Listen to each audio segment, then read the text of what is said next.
ดังความหมายมาถึงวัดต้องฝึกหัดทั้งใจกายจึงจะได้แน่ชัดเห็นวัดจริงท่านทรงตรัสรู้เป็นสัพพัญญูตรัสสอนความจริงว่าธรรมะย่อมชนะทุกสิ่งเป็นที่พึงพิงแก่ผู้ประพฤติชอบธรรมธัมโมจะวินาโสธัมโมภเวอะระหังสัมมาสัมพุทโธภควาพระผู้มีพระภาคเจ้าเป็นพระอรหันต์ดับเพลิงกิเลสเพลิงทุกข์สิ้นเชิงตรัสรู้ชอบได้โดยพระองค์เองพุทธังภควันตังอภิวาเทมิข้าพเจ้าอภิวาทพระผู้มีพระภาคเจ้าผู้รู้ผู้ตื่นผู้เบิกบานสวากขาโตภควตาธัมโมพระธรรมเป็นธรรมที่พระผู้มีพระภาคเจ้าตรัสไว้ดีแล้วธัมมังนัมมัสสามิข้าพเจ้านมัสการพระธรรมสุปฏิปันโนภควโตสาวกสังโฆพระสงฆ์สาวกของพระผู้มีพระภาคเจ้าปฏิบัติดีแล้วสังธัมมังนัมมัสสามิข้าพเจ้านมัสการพระธรรมสุปฏิปันโนภควโตสาวกสังโฆพระสงฆ์สาวกของพระผู้มีพระภาคเจ้าปฏิบัติดีแล้วสังฆังนามามิข้าพเจ้านอบน้อมพระสงฆ์นะโมตัสสะภะคะวะโต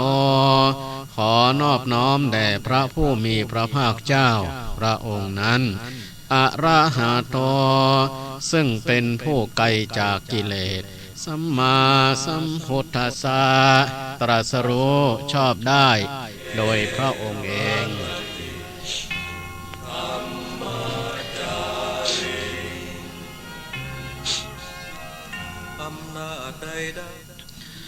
ขอถวายความเคารพพระเถรานุเถระเจ้าคณะพระสังฆาธิการครูบาอาจารย์ตุลุงตุป่อตุปีตุหน้าลูกพระลูกเนนผู้มีภูมิรู้ภูมิธรรมจุตนจุองค์อันหมายมีพระเดชพระคุณหลวงพ่อท่านพระครูนิวิตศีลสังวรเจ้าคณะอำเภอเวียงป่าเป้าเป็นประธานก็ขอความผาสุกในธรรมจงมีแก่บรรดาศรัทธาญาติโยมผู้ที่กำลังสดับรับฟังทุกท่านวันนี้ตามปกติวันจันทร์จะเป็นรายการธรรมะสำหรับคนนอนดึกของตุลุงดอยวัดดอยจอมพอหรืออรัญญวิเวกคีรีก็พอดีคืนนี้ตุลุงปนติดศาสนกิจที่จะต้องไปปฏิบัติในค่ำของคืนวันนี้ก็เลยบ่ได้มาออกก็บอกให้อาตมาภาพมาออกแทนกำเด้อนี่นะฉะนั้นคืนนี้ก็เลยนำรายการธรรมะเพื่อชีวีคือการดำเนินชีวิตที่มีธรรมะเป็นเครื่องยึดเหนี่ยวจิตใจหรือรายการธรรมะที่มีธรรมะเป็นเครื่องยึดเหนี่ยวจิตใจเป็นที่ปึ้งเอามาแทนเนาะก็ได้มาพบกับบรรดาศรัทธาญาติโยมทั้งหลายวันนี้ก็เป็นวันจันทร์ที่30เดือนมกราคมพุทธศักราช2566ซึ่งก็ตรงกับคืน9ค่ำเดือน5เหนือเดือน3ใต้ได้มาพบกันวันนี้ก็ต่างสถานี วิทยุดอยหมอกเรดิโอ 103.50 เมกะเฮิรตซ์โดยทีมงานของคุณโยมดารุณีพร้อมกับสถานีวิทยุคนฟ้าเดียวกัน FM 99.75 เมกะเฮิรตซ์โดยคุณโยมธนัทวรันท์ ฉัตรธนพลังกรผู้อำนวยการสถานีที่ได้ถวายเวลาถึง2 สถานีในอำเภอเวียงป่าเป้าพร้อมกันนั้นก็มีตั้งสถานีวิทยุในเครือข่ายที่รับสัญญาณรายการธรรมะนี่ไปตั้งแต่เวลา2 ทุ่มจนถึงเวลา4 ทุ่มอีก20 กว่าสถานีนี่ก็ต้องขออนุโมทนากับผู้อำนวยการตั้งสถานีทุกสถานีจะเป็นครูบาอาจารย์พระเถรานุเถระผู้เป็นผู้อำนวยการตั้งสถานีก็ดีตลอดถึงญาติโยมผู้อำนวยการตั้งสถานีทุกสถานีก็ดีและโดยเฉพาะก็คือตั้งเจ้าหน้าที่ที่ดูแลเกี่ยวกับเครื่องเสียงในการรับการเล่งไปก็ขออนุโมทนากับช่างเทคนิคที่ดูแลเกี่ยวกับตั้งสถานีทุกสถานีโดยเนบรรดาญาติโยมทั้งหลายได้มาพบกันในวันนี้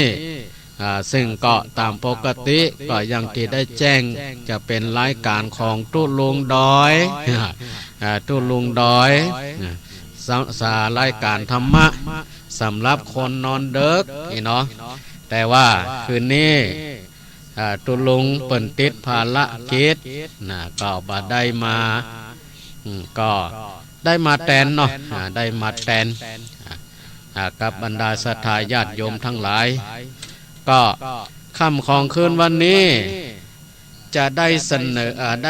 จะได้มานำเสนอธรรมะประยุกต์เนาะพูดถึงว่าธรรมะประยุกต์คืนนี้จะได้มานำเสนอหัวข้อเรื่องอาภัพเหมือนปูนอาภัพเหมือนปูนแต่มันจะเป็นอย่างไรเดี๋ยวก่อนเด้อเดี๋ยวจะแจ้งข่าวสาร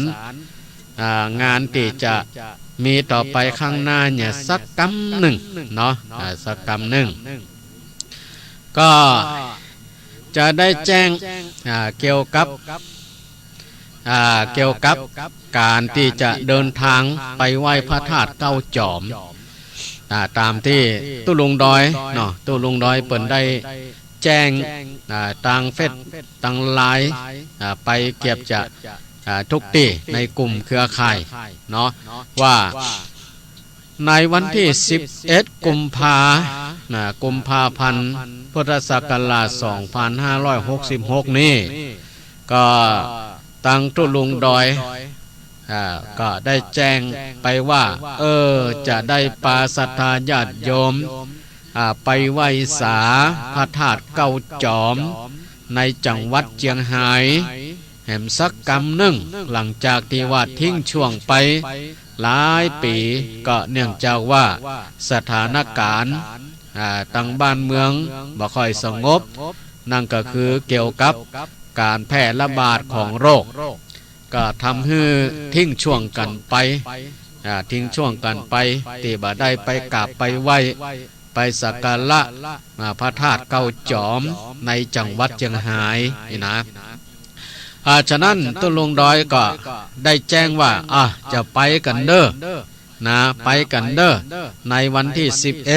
11จะไปกันอย่างใดนั่นก็ก็ตุลุงก็บอกว่าก็เฮาก็รวมกันเป็นคณะไปรวมกันพอละเหมารถตู้กันไปไผ่ไปมันเนาะไปไผ่กันไปมันก็จวนกันเป็นกลุ่มเป็นคณะหนึ่งก็กันหนึ่งก็ประมาณ10 คนเนาะแล้วก็ไปถามราคารถที่เปิ้นจะเหมาไปเอาจะเหมาไปเนี่ยกันละเท่าใดที่จะไปไหว้พระธาตุเก้าจอมนี่นะก็ลองเอิ้นจ๋าปาใส่กันเนาะโอจ๋ากัน จะไปเป็นคณะโดยจะมีตั้งตู้เจ้าเป็นผู้นำไปก็คงจะบอกป้นตู้ลุงดอยเนาะคงจะป้นตู้ลุงดอยที่จะพาไปตู้เจ้าก็จะไปโยเนาะจะไปโยจะไปไว้พระธาตุเก้าจอมนะเก้าจอมก็ได้นัดกันไว้ว่าฮือไปรวมกันฮือไปรวมกันไปพร้อมกันที่วัดพระธาตุม่อนจอมพอเนี่ยก่อนคือตั้งแต่เวลา5:30 นาทีหรือว่า5:00 นไปพร้อมกันที่หั่นไปรับประทานข้าวต้มก่อนดื่มน้ำชากาแฟก่อนเพื่อลองต้องกันหิวนี่นะกันหิวเนี่ยเขาว่ารถที่จะไปกันถ้าจะไปกับคณะไปพร้อมกันที่ดอยจอมพอซึ่งจะมีทุกเจ้านำศรัทธาญาติโยมไปเนาะก็5:00 นไปจุกันที่หั่นจุกันที่หั่นไปทางวัดก็จะได้ทำข้าวต้มเลี้ยงต่างคณะที่จะไปไหว้พระธาตุเนาะไปฉันข้าวต้มไปรับประทานข้าวต้มไปดื่มน้ำชากาแฟลองต้องอย่างก่อนเสร็จแล้วเวลา6:00 นก็จะได้ออกเดินทางจากพระธาตุดอยจอมพอเพื่อจะไปไหว้พระธาตุจอมแจ้งอำเภอแม่สวยอำเภอแม่สวยก็6:00 นก็ไปถึงแม่สวยเนาะจะไปไหว้พระธาตุจอมแจ้งที่อำเภอแม่สวยเสร็จแล้วก็เวลาประมาณ7:00 น7:00 นก็7:00 นประมาณ6:00 นเนาะไปถึงพ้นกะประมาณ6:00 นเพื่อไปไหว้สาอย่างเรียบร้อยแล้ว7:00 นก็จะไปไหว้พระธาตุจอมหมอกแก้วอำเภอแม่ลาวอำเภอแม่ลาวก็จะไปไหว้สาพระธาตุจอมหมอกแก้วอำเภอแม่ลาวเนาะเสร็จแล้วก็ประมาณ8:00 นก็จะไปไหว้พระธาตุจอมแว่อำเภอพานอำเภอพานอันนี้ก็จะไปไหว้พระธาตุจอมแว่อำเภอพานหลังจากนั้นแล้วก็ออกจากอำเภอพานเข้าประแดดสดไปอำเภอเถิงก็คิดว่าไปถึงหั่นประมาณ11:00 นก็จะไปไหว้สาพระธาตุจอมจ้ออำเภอเถิงเสร็จแล้วก็เฮาก็ฉันเพลรับประทานอาหารกลางวันกันที่วัดพระธาตุจอมจ้อเนาะเสร็จแล้วเวลาเที่ยงเกิงเนาะก็ออกจากพระธาตุจอมจ้ออำเภอเถิงก็จะไปไหว้สาพระธาตุจอมทองไปไหว้พระธาตุไหว้สาพระธาตุจอมทองในเมืองเชียงไฮ้ในตัวเมืองเชียงไฮ้เนาะเสร็จแล้วก็เวลาประมาณบ่ายโมงก็ออกจากพระธาตุจอมทองก็จะไปไหว้สาพระธาตุจอมซักตำบลบ้านดูอำเภอเมืองเชียงไฮ้พระธาตุจอมซักหลังจากไหว้พระธาตุจอมซักแล้วเวลาประมาณ2:00 นหรือว่า 14:30 นก็จะออกจากจอมซักแล้วก็จะไปไหว้สาพระธาตุ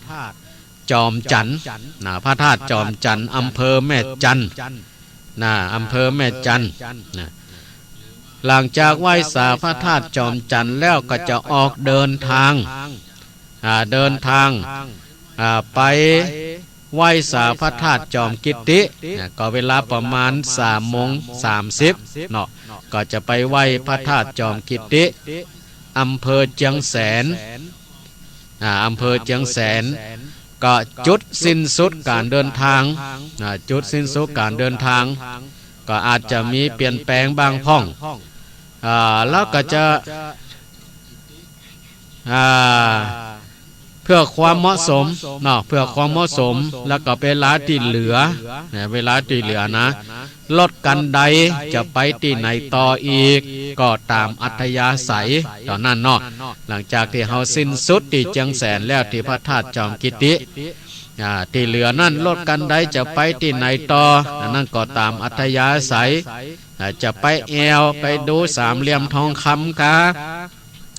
หรือจะไปแอววัดครูบาบุญจุ่มนะก็ไปสายนั่นเนาะ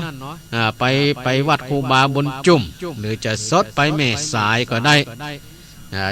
ไปแม่สายก็ได้เนาะไปสามเหลี่ยมทองคำจะไปไหว้สาพระพุทธรูปสามแผ่นดินหรือว่าจะไปไหว้สาพระธาตุผาเงาพระธาตุผาเงาแล้วก็เข้าชมเข้าแอวไปเดินสกายวอล์กก็ได้แน่ที่วัดพระธาตุผาเงา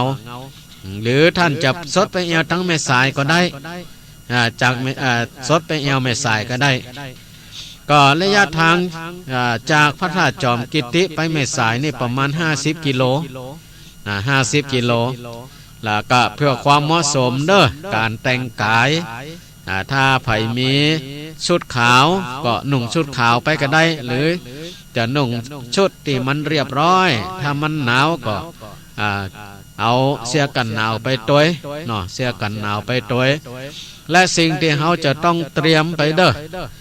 เตรียมข้าวตอกดอกไม้ธูปเทียนน้ำส้มปล่อยเพื่อเราจะไปสละสลงส่งน้ำพระธาตุเก้าจอมเพื่อให้มันเกิดสิริมงคลแก่ตัวเองแก่ครอบครัวเนาะไปไหว้ไปสาไปสละสลงหรือว่าไปส่งน้ำเนาะส่งน้ำไปไหว้สาพระธาตุเก้าจอมก็เตรียมเข้าตอกดอกไม้ถูกเทียนน้ำเข้ามินส้มปล่อยไปตัวและก็เพื่อความสะดวกเนาะเพื่อความสะดวกในการเดินทางและก็ใจเวลาอย่าลืมห่อเข้าไปตัวห่อเข้าไปตัวขาบแม่ตอนเด้อจะเพื่อขาบแมลงตัวก็ได้เนาะเพราะว่าบางทีบางคนก็อาจปีกค่ำปีกมืดอาจจะหิวก็ห่อเข้าเผื่อไปตัวห่อไผ่ห่อมันก็ไปเผื่อตู้เจ้าตัวห้องก็ได้เนาะห่อไปส่วนแม่เจ้านี่ที่วัดดอยจอมพ่อเปิ้นจะเลี้ยงข้าวต้มแม่ตอนนั่นไปลืมเด้อห่อเข้าไปตัวห่อเข้าป่าอาหารเตรียมเสบียงห่อเข้าไปตัวเนาะเพื่อความสะดวกเพื่อความรวดเร็วในการเดินทางในการไปไหว้ไปสาพระธาตุเก้าจอมนี่ก็ขอเจริญปอนใดเด้ออันนี้งานข่าวสารที่ว่าตังพระนักจัดรายการก็ว่าได้เนาะเพราะทุลุงก็เปิ่นเป็นพระนักจัดรายการและก็เป็นเจ้าอาวาสที่ดูแลพระธาตุดอยจอมพอซึ่งเป็นหนึ่งใน9ของจังหวัดเชียงรายเหมือนกันเนาะก็จะได้ปาศรัทธาญาติโยมไปก็ไปโอ้ไปจากันเด้อเขาก็เมารถเมาล้างกันไปเนาะหรือไผจะมีรถส่วนตัวจะเอารถส่วนตัวไปก็ได้ไปกับขบวนขบวนก็เพิ่นเฮาว่าขบวนแสวงบุญเนาะไปแสวงบุญอันนี้ก็ขอแจ้งข่าวสารเด้อส่วนต่างอำเภอต่างจังหวัดเหรอถ้าจะไปเหรออันนั้นก็แล้วแต่การเดินทางของท่านจะไปเนาะแต่นี่ก็ขอแจ้งข่าวสารกับบรรดาศรัทธาญาติโยมที่อยู่ในอำเภอเวียงป่าเป้าเนาะนี่ถ้าว่าจะไปนะจะไปวันที่11วันที่11เดือนกุมภาพันธ์พุทธศักราช2566ตั้งแต่เวลากะเขาก็ออกจากบ้านจากจองไปประมาณตี5แล้วก็ไปจุกันประมาณตี5เกิงที่พระธาตุดอยจอมพอไปฉันข้าวต้มก่อนรับประทานข้าวต้มอย่างก่อนกาแฟน้ำชากาแฟยาต้มก็มีห้องต้องไว้ก่อนช่วงเจ้าเนาะส่วนข้าวห่อที่เขาเตรียมไปนั่นก็แม่ตอนเนาะการที่จะห่อของกินของกับไปตัวนี่ก็พออย่างน้อยเนาะอันใดที่มันมีกลิ่นแรงถ้าเราไปเตะกินในรถตู้มันเปิดแอร์เนาะถ้าว่ามันกินแรงก็ลีกอย่างน้อยเอาที่อาหารการกินที่มันมีกินเบาๆอย่างน้อยก็ได้เนาะกินเบาๆเอาห่อไปกินกันข้าวตอนนี่ไปกินปุ้นเด้อตีเถิงเนาะตีเถิงไปกินกันหั่นอันนี้ก็แจ้งข่าวสารงานบุญกับบรรดาศรัทธาญาติโยมเด้อ แล้วอีกงานหนึ่งอีกงานหนึ่งเนาะอันนี้ก็จะมีหน่วยพระเปิ้นห้องว่าบัณฑิตอาสาหน่วยธรรมจาริกบัณฑิตอาสาเนี่ยเนาะเปิ้นจะได้จาริกมาปฏิบัติศาสนกิจที่อารามที่พักสงฆ์บ้านแม่ปูนล่างแม่ปูนล่างหรือแม่ปูนน้อยเส้นทางเข้าไปที่บ้านโป่งนกเนาะก็ตั้งบัณฑิตอาสาพระบัณฑิตอาสาพระธรรมจาริกซึ่งมีสำนักอยู่หั่นเปิ้นจะได้มาปฏิบัติศาสนกิจปฏิบัติธรรมเดินธุดงค์มาปฏิบัติธรรมอยู่หั่นคืนหนึ่งแล้วก็จะได้ทำกิจวัตร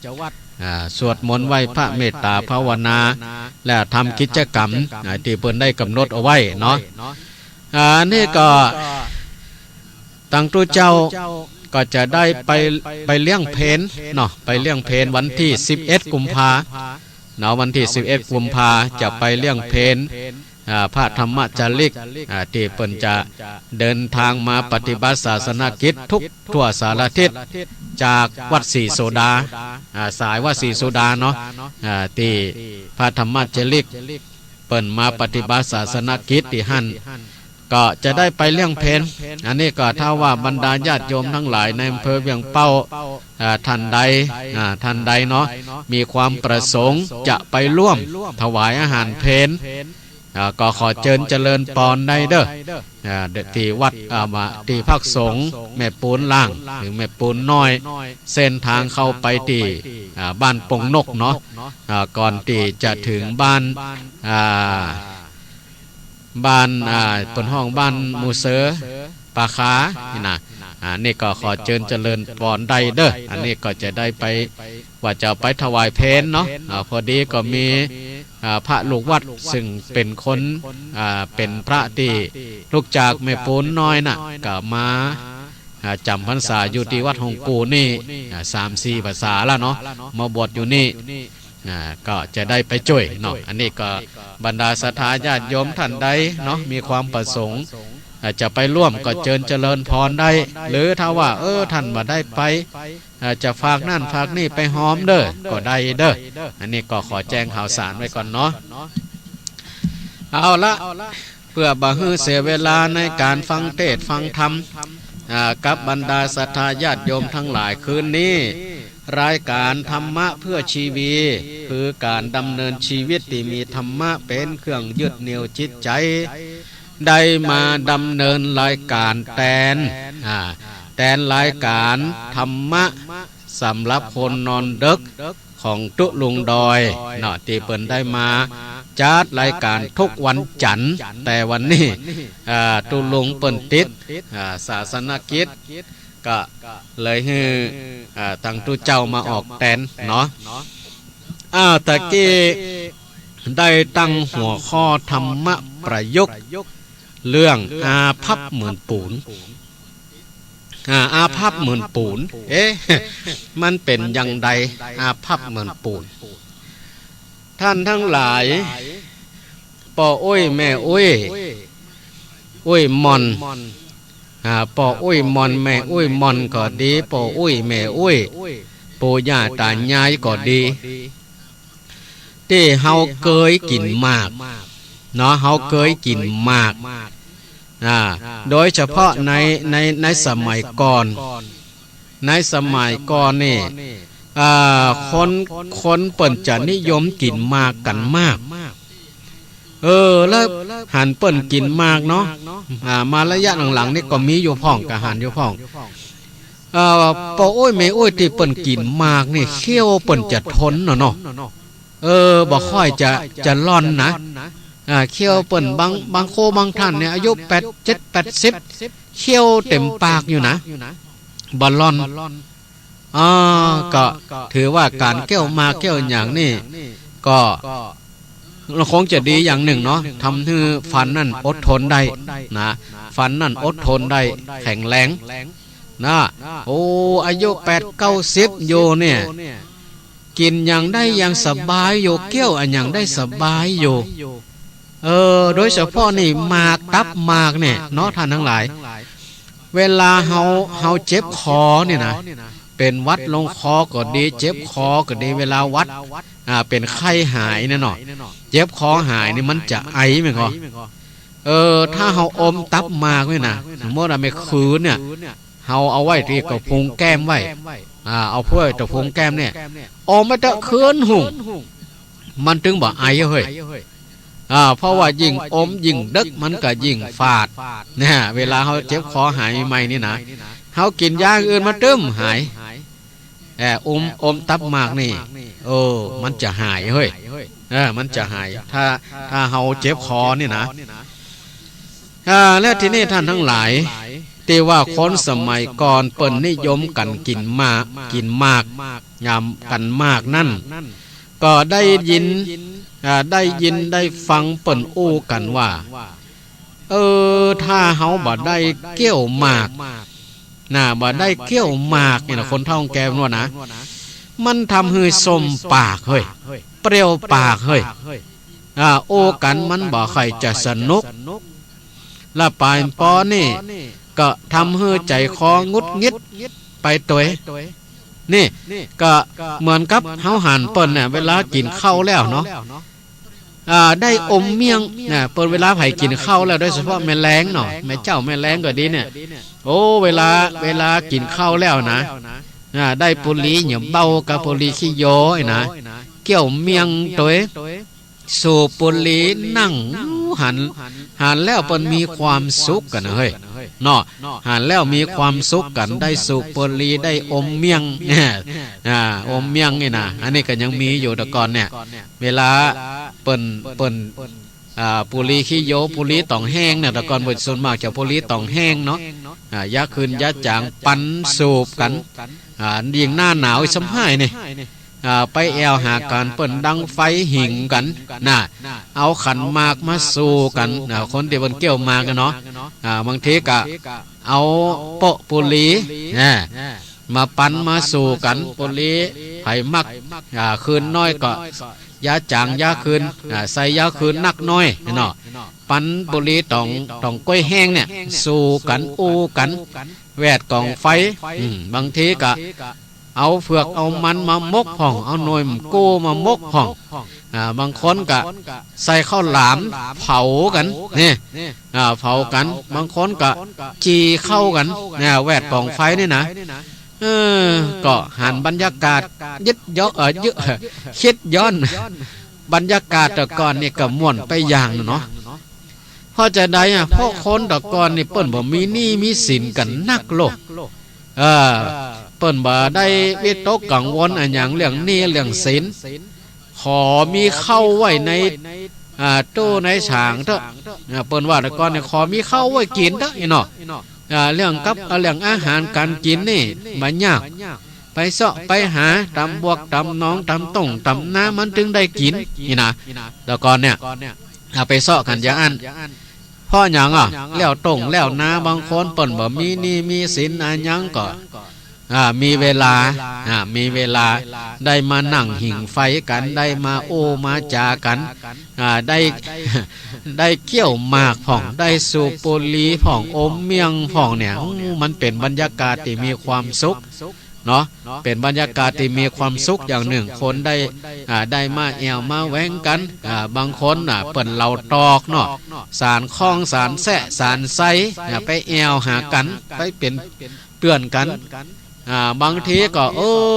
ใครเจ็บเป็นเย็นอุ่นก็ไปแอวหากันไปเปลี่ยนเปลี่ยนคนไข้ไปเปลี่ยนเปลี่ยนคนป่วยเพราะแต่ก่อนนี่ห้องยุบห้องยามันบ่ไปยากเนาะมันมีบางทีก็มีไกลน่ะส่วนมากก็มีอนามัยมีหมอประจำบ้านเจ็บเป็นหยังก็ฉีดยุบฉีดยาบางทีบ่หายเป็นโรคอันหยังบางทีบ่หายก็มารักษาอยู่บ้านอยู่จองโดยหมอเมืองอีกแต่ก่อนนี่นะเนาะมันก็เป็นบรรยากาศหนึ่งเพราะฉะนั้นในช่วงนั้นนี่ที่หันกันเนาะหันกันว่าเปิ้นจะเกี่ยวหมากกันเนาะทีนี้หมากที่กินกันนั่นเนี่ยก็มันจะมีเครื่องประกอบอีกหลายอย่าง เช่นใบโพรหรือบ้านเฮาโอ้ยง่ายคือใบปูพี่น้องมีเปลือกไม้นะมีเปลือกไม้มีหมากมีสีเสียดแล้วก็มีปูนนะโดยเฉพาะที่ขาดบ่ได้อย่างหนึ่งก็คือปูนเนี่ยการเกี่ยวหมากเปิ้นว่าถ้าบ่มีปูนมันบ่สำเร็จประโยชน์ก็โอ้ยง่ายมันบ่อร่อยนะกันเนาะมันคงจะขาดอย่างหั่นอย่างหนึ่งเนาะถ้าเปิ้นจะเอาจะเกี่ยวหมากเนี่ยเปิ้นจะมีไม้แต๊บแป๊บเนี่ยเนาะเอาไปปาดกับปูนในแอปในตีเปิ้นเก็บไว้นะเนาะแล้วก็เอามาแปดมาปาดที่ใบโพรเนี่ยเนาะใบปูเนี่ยแล้วก็มันจะมีปนห้องเปลือกไม้นี่มันเป็นเปียกปนห้องเปียกหยาบไม่หยาบไม่หยาบแต่ก่อนนี่ก็เกยเซาะเหมือนกันเกยเซาะคือปูอุ้ยไม่อุ้ยที่เปิ้นเกี่ยวมากันเนาะเวลาไปให้ไปสวนน่ะเปลือกไม้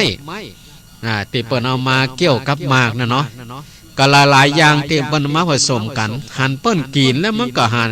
ก็อย่างมันล้ำเนาะบางคนนี่เอาตำใส่บอกแบตเนี่ยก่อนเนาะคือมันนิ่มมันนุ่มจะได้เกี่ยวง่ายอีกเนาะได้เกี่ยวง่ายเกี่ยวหมากเกี่ยวปูนทีนี้คนตะกอนเนี่ยเปิ้นถือกันว่าเปิ้นถือกันมากอย่างหนึ่งว่าถ้าบ้านใดปูนในขันหมากแห้งบ่มีเปิ้นว่าลูกสาวเจ้าของบ้านนั่นจะต้องถูกติเตียนถูกติเตียนว่าเป็นคนบ่ฮู้จักการบ้านการเฮียนเอาอีกเลยนี่ถึงขนาดนั้นนะแต่จะแต้ลืมแต่ก็โปโอ้ยเมโอ้ยที่มีประสบการณ์นี่ก็ลองคิดพอเนาะว่าจะแต้ก็นี่นะอันนี้ก็ได้ยินเปิ้นว่ามาเพราะว่าตัวเจ้านี่ก็หันโยตะกอนหันโปอุ้ยเมอุ้ยเบิ่งก็เกี่ยวหมากอยู่แต่บ่มีประสบการณ์ในการกินหมากเกี่ยวหมากอีกบ่ได้ก็หันเปิ้นอยู่แต่ว่ามันมีมันมีเปิ้นว่าแม้ปูนเนาะถ้ากินหมากบ่ได้ใส่ปูนนี่นะมันขาดท่านอย่างหนึ่งแต่ว่าปูนจะสำคัญปูนแม้ปูนจะสำคัญก็บ่มีไผที่จะโอ้ถึงมีแต่โอ้กันว่าเกี้ยวหมากเกี้ยวปูก็คงจะอันเนี่ยกันเนาะเกี้ยวหมากเกี้ยวหมากเกี้ยวปูเกี้ยวหมากเกี้ยวปูก็ปูนี่บ่ค่อยจะได้ยินเนาะมีฝ่ายพ้องว่าเกี้ยวปูนเกี้ยวปูนนอกจากว่าเกี้ยวหมากกินหยังกินหมากนี่นะถ้าโอ้ถึงปูนมันก็มีความหมายไปในทางที่บ่ดีเนาะแม้ปูนถึงปูนก็มีความหมายไปในทางที่บ่ดีที่เฮาจังได้ยินกันว่าถ้ามีไผนะมีความผิดซ่อนอยู่เบื้องหลังเช่นว่าเคยทำอย่างไว้แล้วก็ปิดบังไว้ทำอย่างที่ว่าไผบ่ฮู้บ่หันก็ดีหรือว่ามีคนฮู้คนหันมีคนฮู้คนหันแต่ตัวเองบ่ยอมรับก็ดีนี่นะโดยเฉพาะถ้าว่ามีความผิดซ่อนอยู่เบื้องหลังแล้วเบื้องหลังแล้วถ้ามีไผมาอู้ก็คนนั่นมักจะเอะอะโวยวายขึ้นเองลักษณะนี้เขาว่ากินปูนห้อนต้องกรรมนี่ท่านทั้งหลายกรรมนี้นี่เขาได้ยินบ่อยละเด็กละอ่อนตีปอจะฮู้นี่บางทีเขาก็โอ้เหมือนกันละอ่อนนักเรียนประถมมัธยมนี่นะกินปูนห้อนต้องบ้ากินปูนห้อนต้องมึงมันเป็นใจไปหย่าปูนเนี่ยก็เลยจื่อว่ามีความอาภัพโดยเหตุนี้ เนี่ยทั้งว่าที่เป็นของประกอบชนิดหนึ่งที่อร่อยในการเกี่ยวหมากแต่คนมักจะบ่อู้ถึงปลายบ่ปอของลำแต่เนาะก็มีความหมายคนอู้นั่นก็มีความหมายไปในทางที่บ่ดีมีทางที่บ่ดีก็อย่างที่ว่าคนทำผิดคำชั่วอันหยังซ่อนเล่นอยู่ดิไผบ่ฮู้เวลาไผมาโอเฮาสงสัยคนใดคนหนึ่งไงเห็นบ่มันเนี่ยหยังก็มันเอาของเปิ้นนั่นไปเอาของเปิ้นนี่ไปเอาของเปิ้นไปสอนหั่นสอนนี่เอาล่ะมันได้ยินใจมันได้ยินใจมันคงจะว่าฮือเฮาแน่นอนนะนี่มันคิดไปหรอกมันคงจะว่าฮือเฮาแน่นอนนะนี่ก็เลยโวยวายว่าหาบ่ได้เอานะกูบ่ได้เอานะเรื่องอย่างแค่นี้กูจะเอาเรื่องอย่างแค่นี้กูจะเอาไปซ่อนก็ทั้งที่ว่าเปิ้นบ่ได้ว่าฮื้อตัวเอาบ่ได้ว่าฮื้อตัวเอาไปซ่อนอันนี้แหละเปิ้นฮ้อว่ากินปูนฮ้อนต้องกินปูนฮ้อนต้องเพราะฉะนั้นปูนจึงได้ชื่อว่ามีความอาภัพโดยเหตุนี้โดยเหตุนี้ท่านทั้งหลายอันนี้ก็ลองคิดว่าเนาะเอาเรื่องของปูนมาประยุกต์มาเปรียบเทียบทีนี้เฮามาโอ้ถึงเรื่องชีวิตประจำวันของคนเฮาชีวิตประจำวันของคนเฮาหรือว่าการดำเนินชีวิตของเฮาทุกวันนี้บ่ว่าภัยทั้งนั้น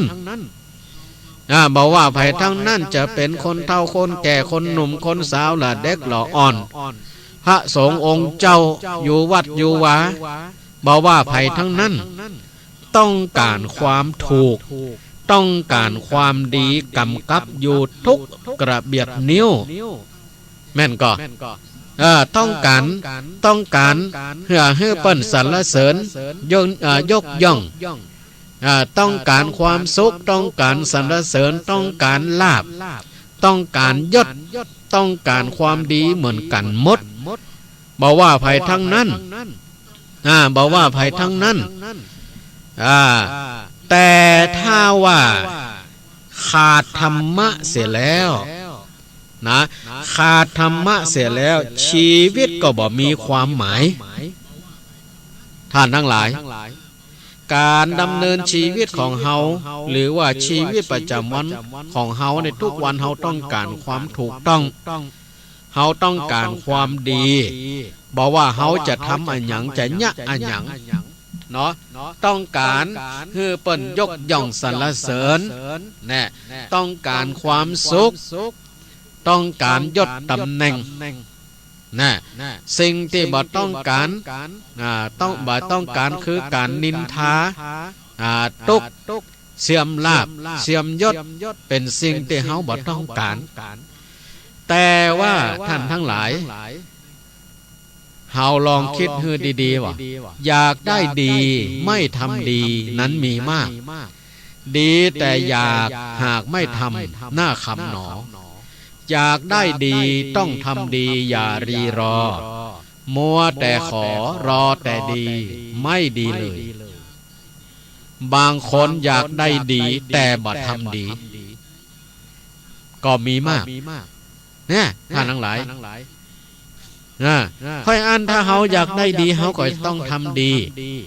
เฮาอยากได้ความถูกต้องอยากได้ความดีเฮาต้องมีธรรมะเฮาต้องมีธรรมะชีวิตก็จะมีความหมายแต่ถ้าขาดธรรมะแล้วชีวิตก็มีความหมายมีเงิน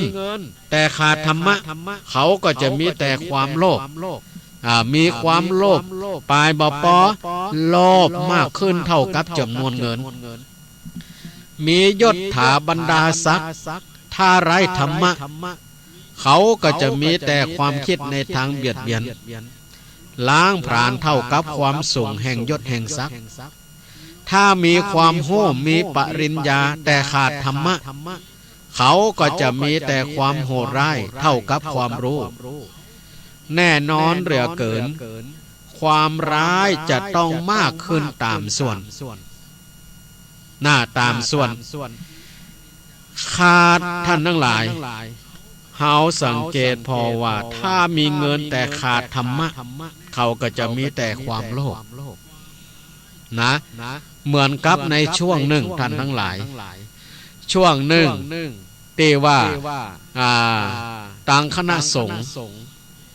เจียงไฮ้พะเยาหรือเวียงป่าเป้าดอยสะเก็ด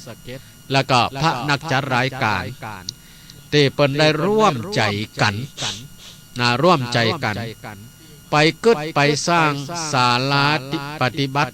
ศาลาพระที่ประดิษฐานพระสี่สองเมืองและก็พระธาตุเจ้าสี่สองเมืองที่บนม่อนดอยนางแก้วไปสร้างกันไปสร้างกันทีนี้การสร้างนั้นบางอย่างก็มีเจ้าภาพบางอย่างก็ช่วยกันช่วยกันทีนี้เปิ้นก็มีการประกาศประชาสัมพันธ์เชิญชวนบอกบุญให้กับบรรดาศรัทธาญาติโยมทั้งหลายถ้าว่าไผบ่มีธรรมะไผบ่มีธรรมะนะแม้จะเป็นคนมีฐานะมีเงินมีทองมีเงินมีทองนี่นะถ้าว่าเปิ้นบอกเปิ้นประกาศในเรื่องที่จะเสี่ยงเนี่ยบ่ยอมทำบ่ยอมทำไผจะฮับบริจาคหินก็ดีทรายก็ดีดินกีก็ดีปูนก็ดีนี่เนาะก็เชิญชวนได้เด้อทรายหินคิ้วเต่าอันบาททรายตั้มเต่าอันบาทปูนถุงละเต่าอันบาทนี่นะไอ้คนที่มีเงินมีทองแต่ขาดธรรมะนี่นะคนประเภทนี้เปิ้นว่าจะขี้จิตรณีทีเหนียวบ่ยอมบ่ยอมออกเปิ้นจะประกาศประชาสัมพันธ์เชิญชวนบอกบุญเต่าใดก็จ้างเอาหูไปนาเอาตาไปไล่ฟังทวนลมเนี่ยบ่สนใจบ่สนใจถ้าจะเสี่ยงนี่นะบ่สนใจเนี่ยคนแม้แต่จะร่ำจะรวยแต่ถ้าขาดธรรมะมันก็เป็นจะอีกแต่ตรงกันข้ามตรงกันข้ามท่านใดบางโคบางท่านเปิ้นก็พอมีฐานะพอกินพออยู่พอกินพออยู่บางคนก็หาเจ้ากินข้ามพอที่จะสละได้พอที่จะช่วยได้ทั้งนี้ทั้งนั้นอย่างก็เพราะมีธรรมะคิดว่าการทำบุญนั่นน่ะการทำบุญนั่นน่ะมันนำมาซึ่งความสุขนี่เนาะก็ยอมสละยอมสละเปิ้นหอม100 บาทตัวมีเบี้ยน้อยหอยน้อยหอม20 บาท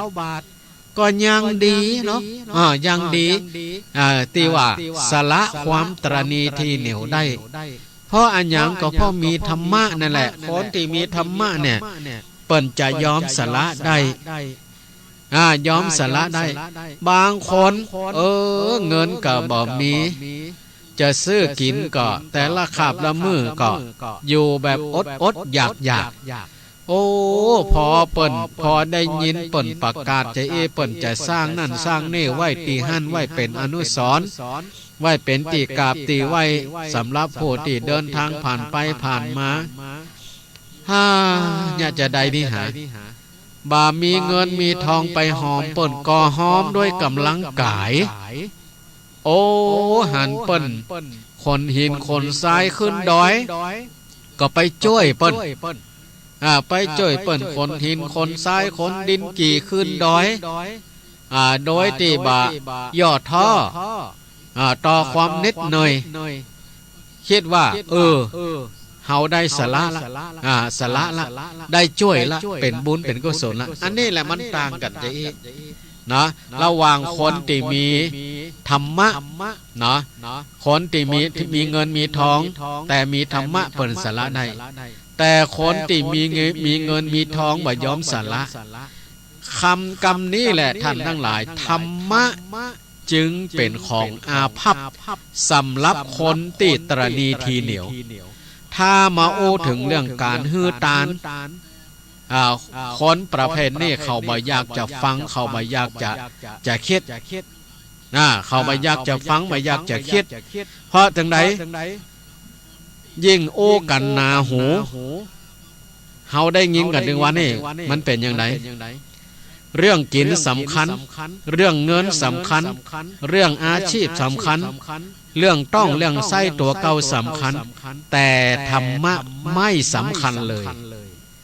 ทั้งที่ว่าทุกวันนี้เฮาต้องการธรรมะอยู่ต้องการความดีอยู่แต่เฮาบ่ได้เอ่ยถึงบ่ได้อู้ถึงสำหรับคนที่ขี้จี้นะธรรมะบ่เรื่องสำคัญหยังธรรมะบ่สำคัญธรรมะกันเลยเปิ้นฮ้อว่าจะได้อาภัพอาภัพก็เหมือนกับบรรดาขี้เหล้าเปิ้นว่าน่ะเจียขี้เหล้ากินเจียหยังก็เจียขี้เหล้ากินลาบกินซ่าอีกะเจียธรรมะกินน้ำพริกอย่าดินว่าเนี่ยจำมาได้เนาะอันนี้แหละทำนองนี่แหละท่านทั้งหลายบางคนมียศถาบรรดาศักดิ์แต่ขาดธรรมะอะไรธรรมะเขาก็จะมีแต่ความคิดในทางที่เบียดเบียนในยุคใดในสมัยใดท่านทั้งหลายคนที่มียศถาบรรดาศักดิ์เขาบ่ได้คิดเขาบ่ได้คิดที่จะเอื้อเฟื้อแผ่แก่คนอื่นมีอย่างเดียวคือใจยศถาบรรดาศักดิ์ข่มเหงรังแกผู้ที่ต่ำต้อยด้อยวาสนาคือคนประเภทนี้คิดอย่างเดียวว่าจะต้องเปิ้นว่าได้คนประเภทนี้นี่มาหันคนอื่นอยู่ในสายตาอีเถอะเนาะมาหันคนอื่นอยู่ในสายตายิ่งคนตกคนยากคนลำบากอยากแค่ไหนอย่างนี้บ่สนใจมีอย่างเดียวใจอำนาจข่มเหงเต็งเต็กบางทีก็ล้างผลาญล้างผลาญยิ่งมียศสูงมีตำแหน่งสูงเต่าใดนะก็คิดไปในทางเบียดเบียนมากเต่าอันมากเต่าอันคนประเภทนี้แหละท่านทั้งหลายสังคมก็บ่ชอบอาจจะมียศมีตำแหน่งดังใดถ้าใจยศใจตำแหน่งไปในทางที่บ่ดีโลกกติเตียนโลกกติเตียนปลายบ่ปอปลายปอนะบางคนนั่นเนี่ยเมื่อตัวมียศมีตำแหน่งมียศมีตำแหน่งใจยศใจตำแหน่งตำแหน่งเมาตำแหน่งหลงไหลในตำแหน่งข่มเหงเต็งเต็กคนอื่น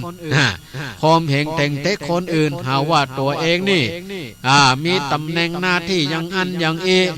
โดยเฉพาะกับใกล้ๆเฮา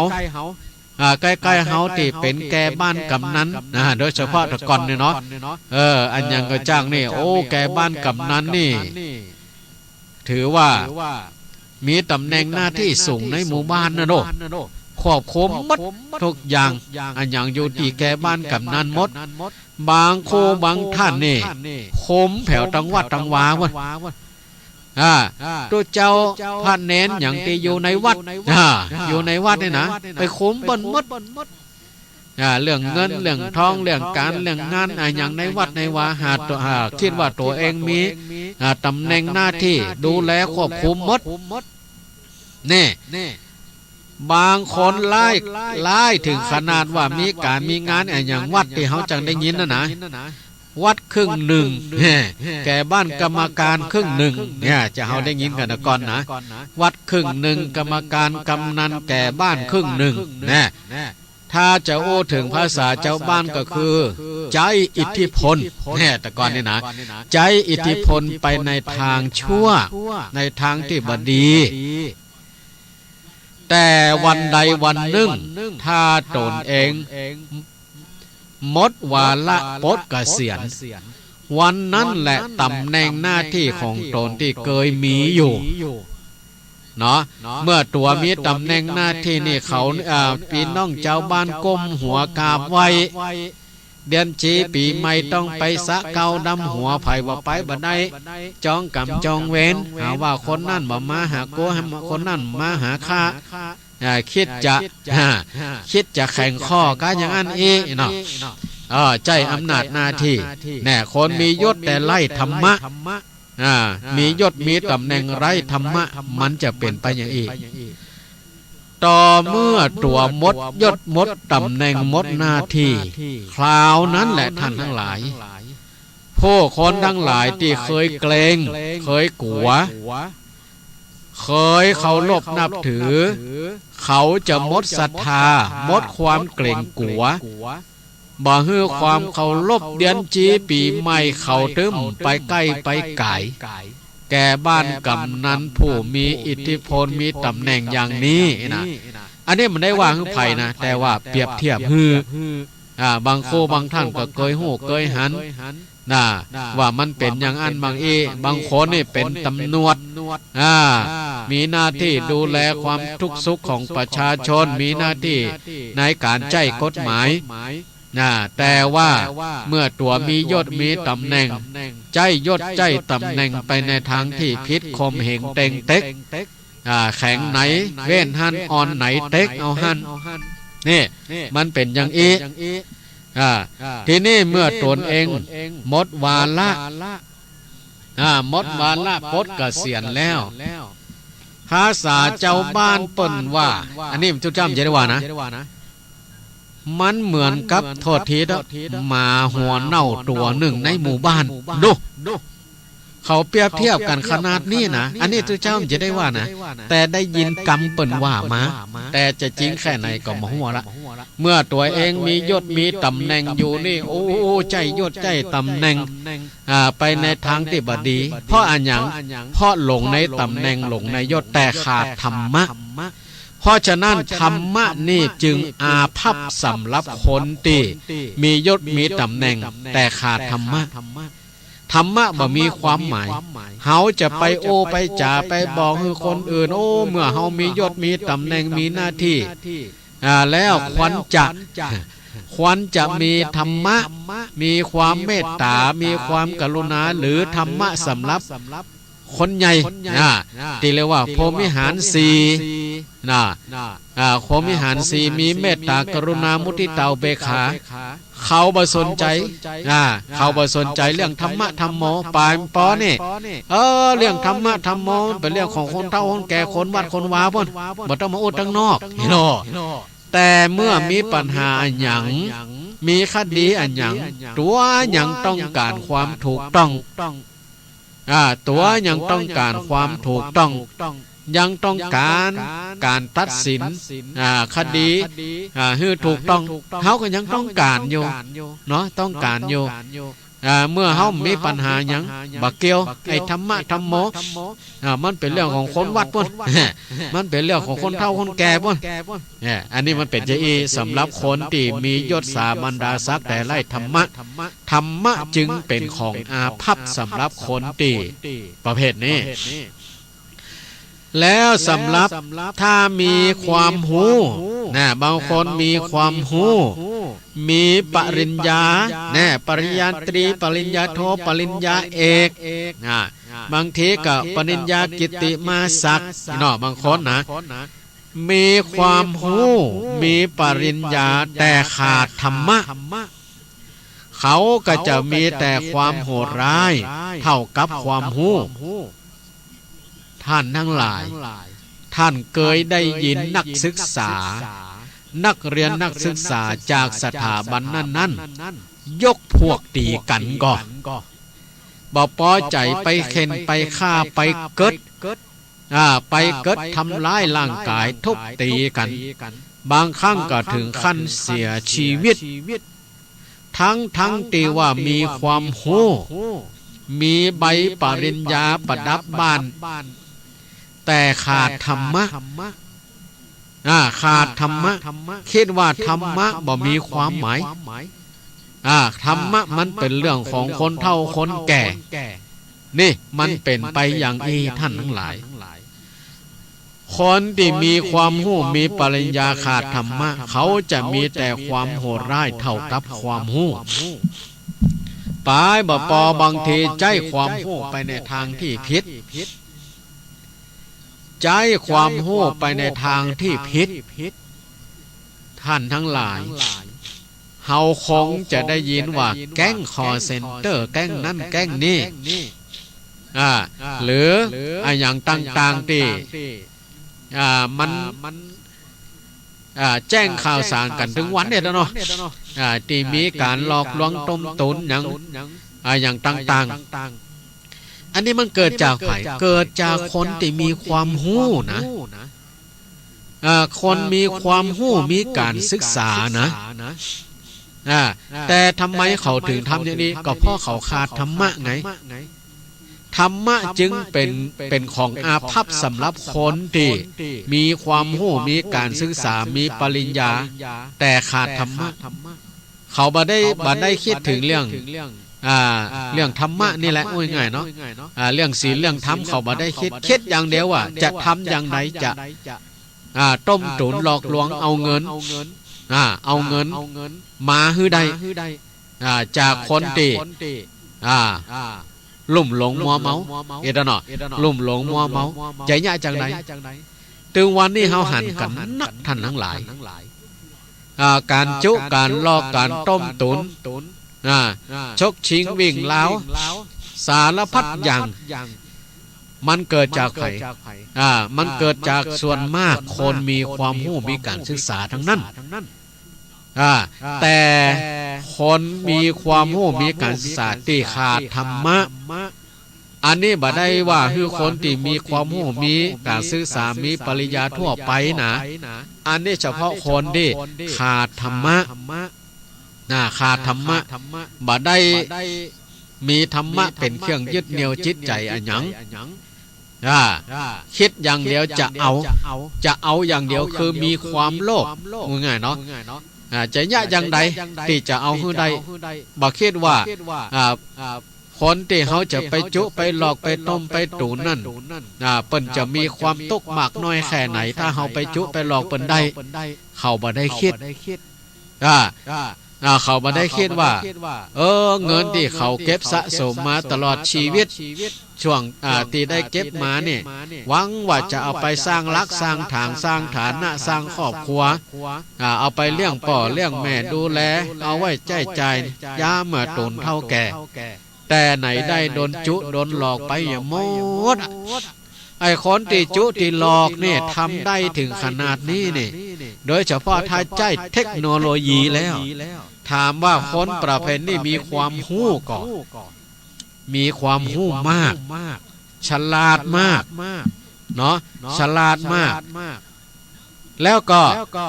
ความรู้ความฉลาดที่เขามีนั่นน่ะเขาบ่ได้เขาขาดธรรมะเขาถึงทำได้ขาดความเมตตาขาดความกรุณา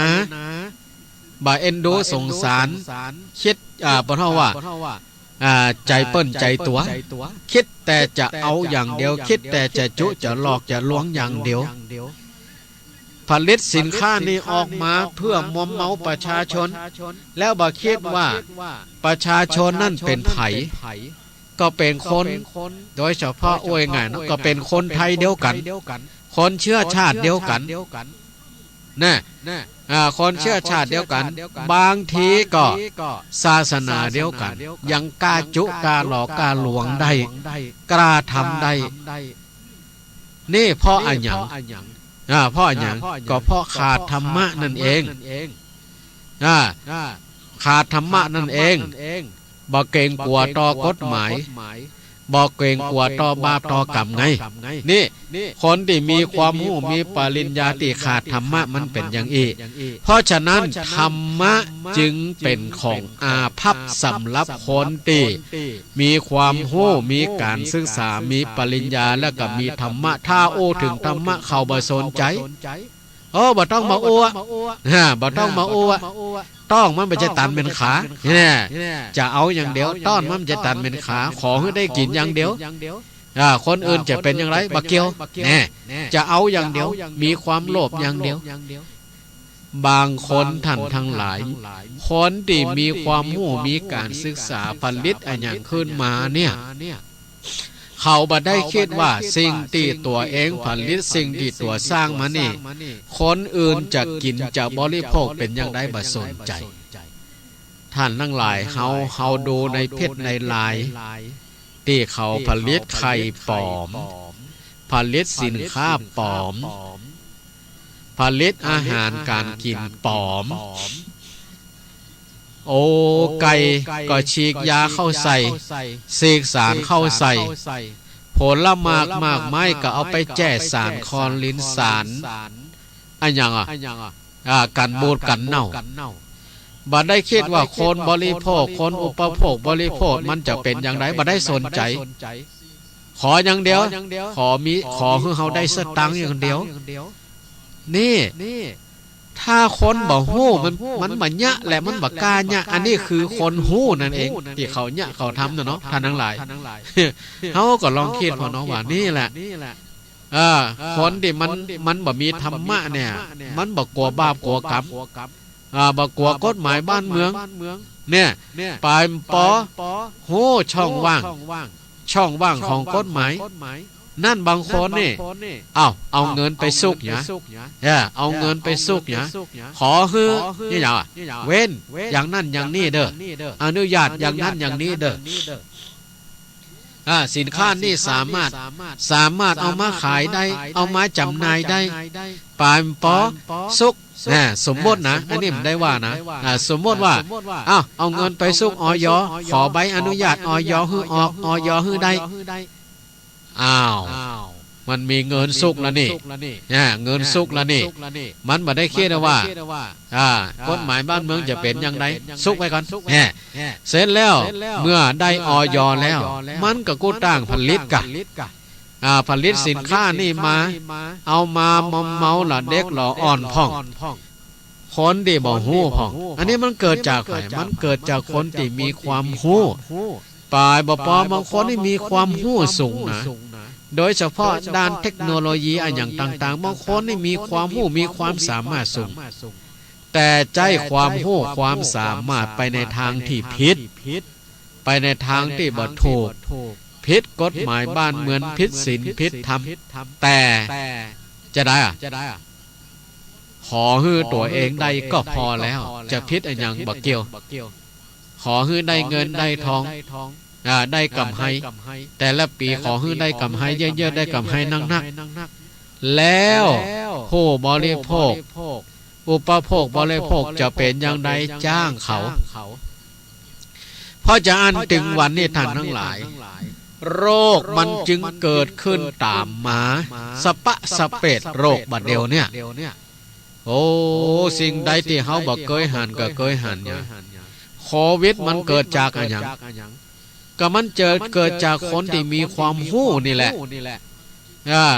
คิดว่าโรคนี่มันคงจะบ่เกิดโดยธรรมชาติของมันแหละมันต้องเกิดจากคนที่มีความรู้มีความสามมีปริญญานี่แหละทำขึ้นมาสร้างขึ้นมาเพื่ออันอย่างเพื่อหวังผลก้อนใหญ่นั่นคือผลิตยามาขายพ่องนี่นะมันต้องมีถ้าบ่มีคงจะเป็นไปบ่ได้โรคอันอย่างต่างๆที่มันเกิดขึ้น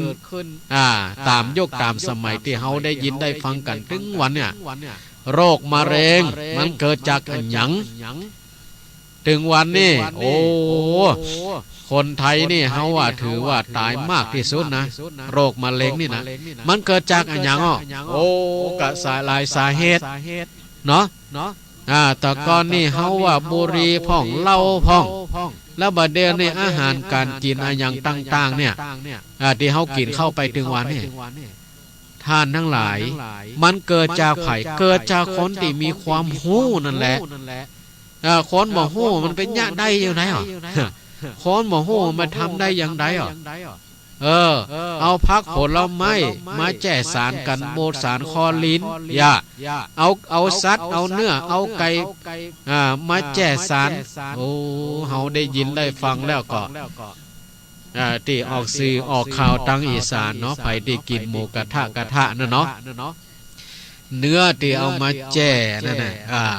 เนื้อที่เอามาแจ่สารนั่นน่ะล่าปานป้อขายไปกระจายไปทั่วเป็นโรงงานใหญ่พอสมควรผลิตเนื้อหมูกระทะเนี่ยเนื้อกระทะอย่างที่ว่านั่นนะที่ตั้งตำรวจตั้งอย.อย่างเปิ้นไปจับได้จับอย่างนี้ก็ลองคิดพอเนาะมันเกิดจากไผก็เกิดจากคนที่มีความรู้นั่นแหละเพราะฉะนั้นบรรดาญาติโยมทั้งหลายธรรมะจึงได้ชื่อว่าเป็นสิ่งจำเป็นแก่ชีวิตที่จะขาดบ่ได้นะธรรมะจึงได้ชื่อว่าเป็นสิ่งจำเป็นแก่ชีวิตที่จะขาดบ่ได้ทุกวันนี้บรรดาญาติโยมทั้งหลายเป่าอุ้ยไม่อุ้ยบางโคบางท่านเนาะติดโทรศัพท์มาอีแม่อยู่คนเดียวอีป่ออยู่คนเดียวล่าไผ่มีไหนอย่ามดเนาะไปไหนอย่ามดเขาก็อยู่ต่างบ้านต่างจองถึงวันนี้อีแม่ก็อยู่กับธรรมะนี่แหละทุกเจ้าเฮโลอยู่กับธรรมะนี่แหละถึงวันนี้ทำให้แม่มีกำลังใจทำให้แม่อยู่สุขสบายนี่คนมีธรรมะมันเป็นอย่างอีเนาะปอโอ้ยไม่โอ้ยทั้งหลายธรรมะนะมันเป็นสิ่งจำเป็นแก่ชีวิตที่เขาจะขาดบ่ได้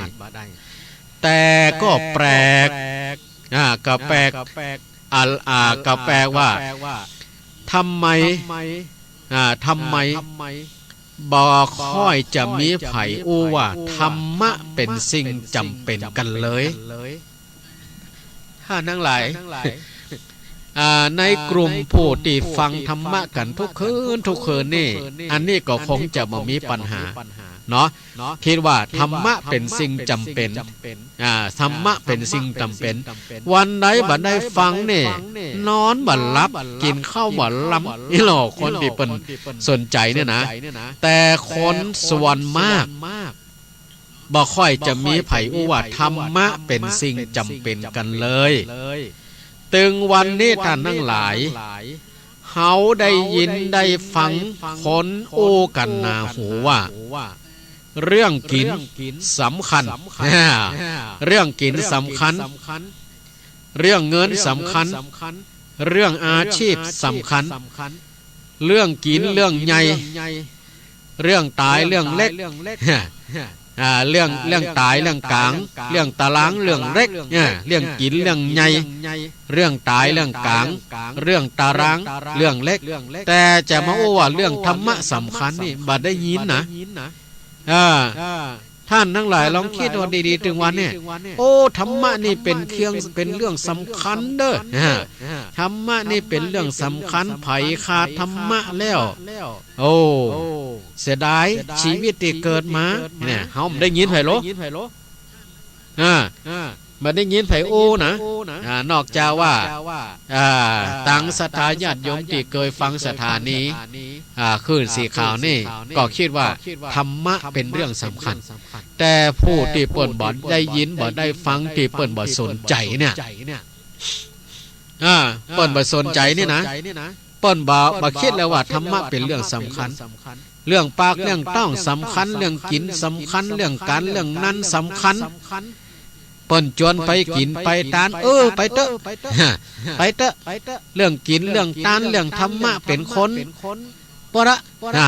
เป็นคนวัดคนวาบ่เด้อให้เฮานี่ไปเรื่องกินสำคัญกว่าพอมีปัญหาอันหยังขึ้นป๊บขอความเป็นธรรมจิ้มพ่อหลวงต้องฮื้อความเป็นธรรมแก่ผมนะอย่างอันนี้อ้าวเมื่อบ่มีปัญหา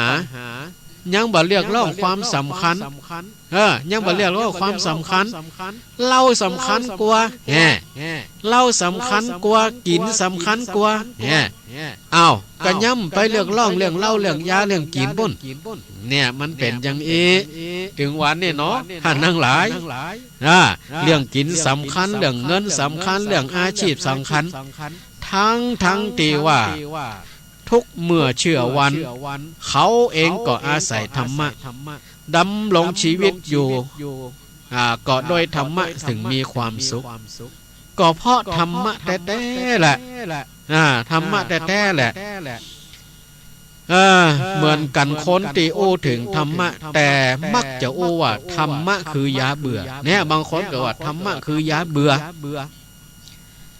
เป็นเรื่องของคนแก่เป็นเรื่องของคนคล่ำคือเป็นเรื่องของคนหนีโลกหรือเป็นเรื่องของคนอกหักไปกึศจะเอหยะเนี่ยธรรมะนี่มันเป็นเรื่องของคน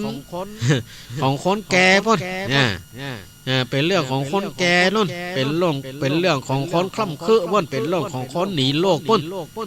เป็นเรื่องของคนโอหักลักลอยคอยงานการบ่มีพ่นเนี่ยเนาะท่านทั้งหลายจะแต้วันนี้ตีโอวันนี้ก็คิดว่าท่านทั้งหลายก็คงจะมีประสบการณ์ในเรื่องนี้เนาะคนบางคนนี่เปิ้นจักจวนโอ้บ่เปิดวิทยุอย่าไปซื้อวิทยุมาฟังธรรมะธรรมโมพ่องหาโอ้ธรรมะธรรมโมเป็นเรื่องของคนเฒ่าคนแก่มีก่อโอ้บ่มีเวลาฟังวะเนี่ยบางคนนะบ่มีเวลาเนาะโอ้บางคนบอกว่าโอ้ตุเจ้านี่โอ้ถาดโอ้จัดถาดแต่น้อใครเฮือละเด็กเราอ่อนได้ฟังต้อยนี่นะเรื่องยิ่งตึงวันนี่ซ้ำให้ท่านทั้งหลายถ้าไปโอ้กับละเด็กเราอ่อนโอ้ถึงธรรมะที่โมนี่นะปอต่อใดแต่ถ้าโอโทรศัพท์รุ่นนั่นรุ่นนี้ราคาเต่าอันราคาเต่าเอลูกเล่นเต่าอันลูกเล่นเต่าเอนะป้นไปสนใจทั้งป้นถ้าโอธรรมะธรรมโมนี่บัดเท่าใดบัดเท่าใดถ้าโอเรื่องกินเรื่องแอวเรื่องกินเรื่องแอวยิ่งไผมีโทรศัพท์ไปอวดกันกูมียี่ห้ออย่างนั่นราคาเต่าอันโอ้แต่ก่อนนี่ไผมีโทรศัพท์นี่นะเอาไปอวดกันโลดราคาโทรศัพท์นี่เต่าอันเต่าเอแต่ก่อนนี่มันมีเหมือนนักกันโดโอ้บางคนราคาเป็น2-3 หมื่นพกไปโรงเรียนโอ้บางคนเปิ่นมีบันไซบางคนหันเปิ่นมีก็อยากจะมีไปหบขอพ่อขอแม่พ่อแม่มามีฮือก็ประชดเนี่ยไปจะไปกินยาตายพ่องจะไปแขวนคอตายพ่องจะไปกระโดดน้ำตายพ่องนี่มันเป็นไปจะคืออ้วยง่ายว่าไอ้เรื่องธรรมะธรรมโมนี่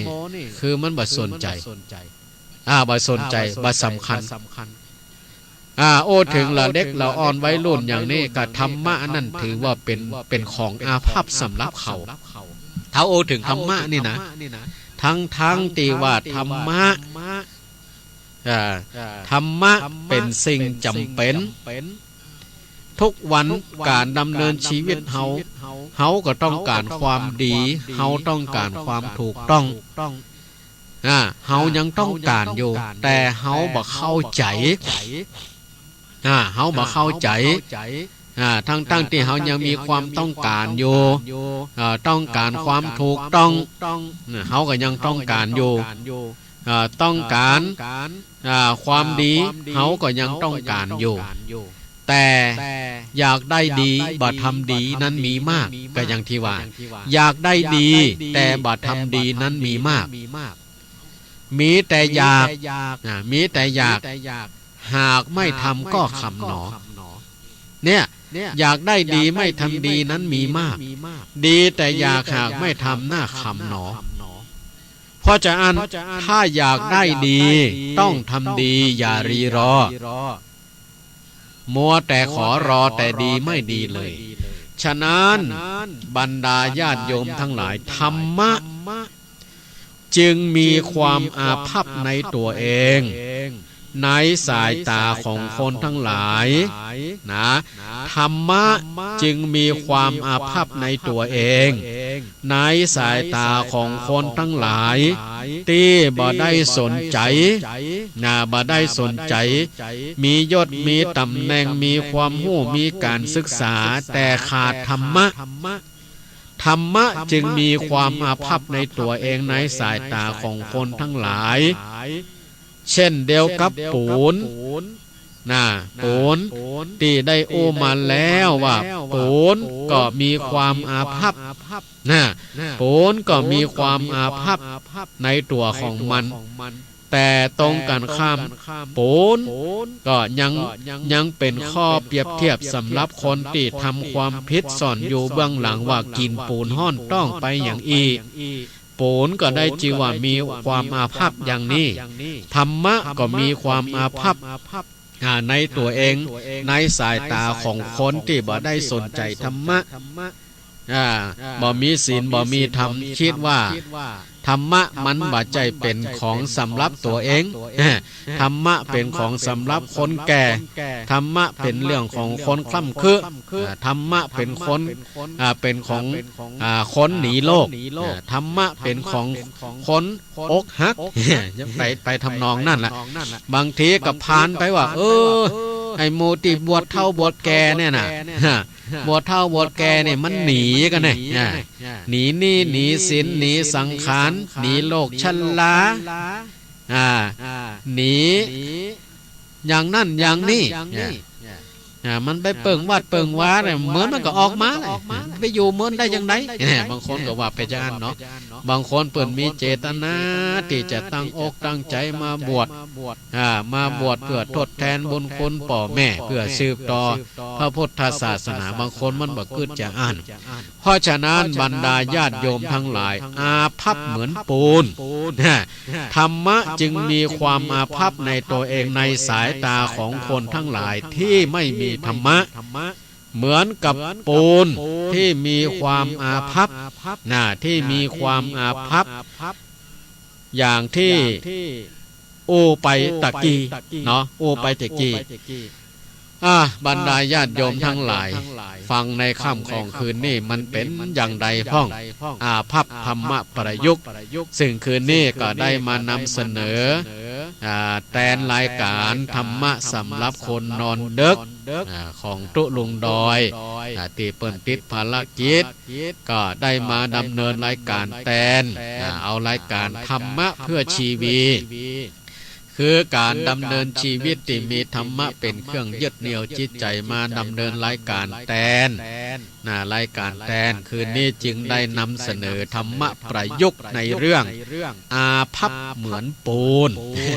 อาภัพเหมือนปูนเอาละตอนนี้ก็ขอพักเสียงพักสายตาเนี่ยสักกำหนึ่งเนาะกำเดียวก็จะได้เปิดสายหน้าไม้สายหน้าไม้ว่าเป็นยังได้พ่องคนเฒ่าคนแก่ตีเปิ้นได้ได้เปรียบเทียบปูน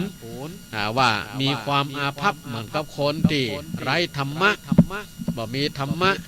แล้วก็ใจคนที่บ่มีธรรมะคนที่มีเงินง่ายคนที่มีเงินก็มีแต่ขี้โลภเพราะตัวเป็นคนตรณีที่เหนียวคนที่มียศถาบรรดาศักดิ์มักจะใจอำนาจข่มเหงเต็งเต็กล้างผลาญคนที่มีความรู้มีปริญญามักจะทำอันหยังโดยบ่คิดถึงว่าคนเขาอื่นจะเป็นอย่างใดคนอื่นเขาจะเป็นอย่างใดทำอาศัยความรู้อาศัยปริญญาแล้วก็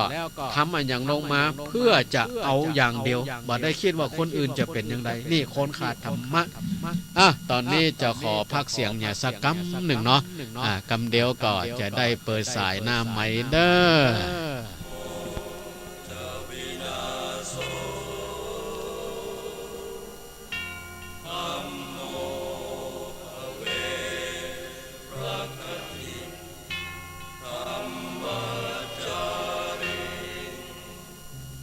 พุทธอ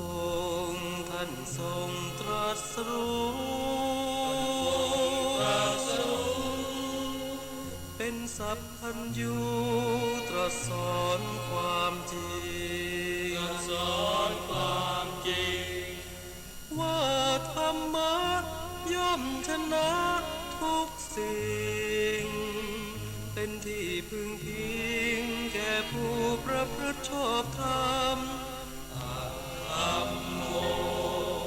จะวินาโสธัมโมภเวรัตติธัมมจาริ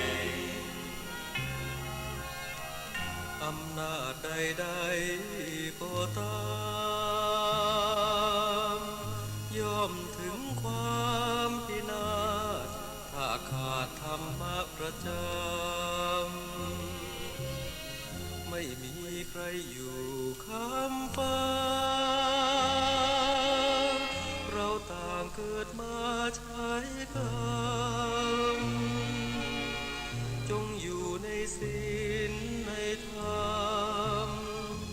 คิดทำแต่กรรมที่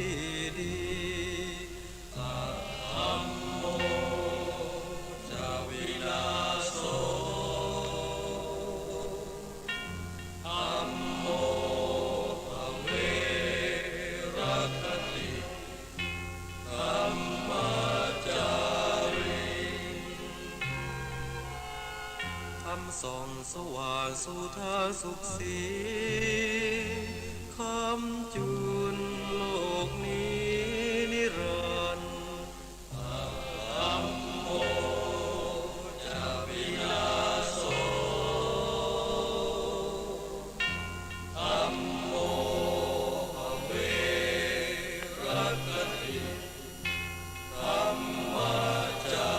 ริ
พระองค์ท่านทรงตรัสรู้เป็นสัพพัญญูตรัสสอนความจริงว่าธรรมะย่อมชนะทุกสิ่งเป็นที่พึงพิงแก่ผู้ประพฤติชอบธรรมธัมโมจะวินาโส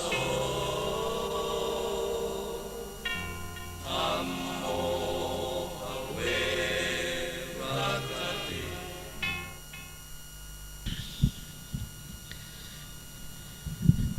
ธัมโมหะเวรัคขติธัมมจารีธรรมแลย่อมรักษาผู้ประพฤติธรรมเอาละในช่วงที่สองของรายการธรรมะเพื่อชีวีซึ่งคืนนี้ได้มาโอมาจาธรรมะประยุกต์ในเรื่องอาภัพของปูนเปรียบเทียบกับคนที่บ่มีธรรมะว่าธรรมะเป็นของอาภัพสำหรับคนที่บ่มีธรรมะบ่ได้เอ่ยถึงธรรมะบ่ได้หันความสำคัญของธรรมะจึงเป็นเรื่องของความอาภัพสำหรับคนที่บ่สนใจ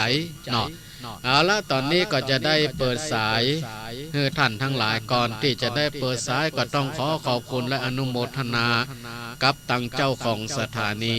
ในค่ำของคืนวันนี้ก็มีสถานีวิทยุดอยหมอกเรดิโอ 103.50 เมกะเฮิรตซ์โดยทีมงานของคุณโยมดารุณีและสถานีวิทยุคนฟ้าเดียวกัน FM 99.75 เมกะเฮิรตซ์โดยคุณโยมธนัทวรัญชัดธนพลังกรและก็สถานีในคลื่นสีขาวอีก20 กว่าสถานีก็ต้องขอขอบคุณและอนุโมทนาเด้อเอาละจะได้เปิดสายแล้วเด้อ090 316 4720 อ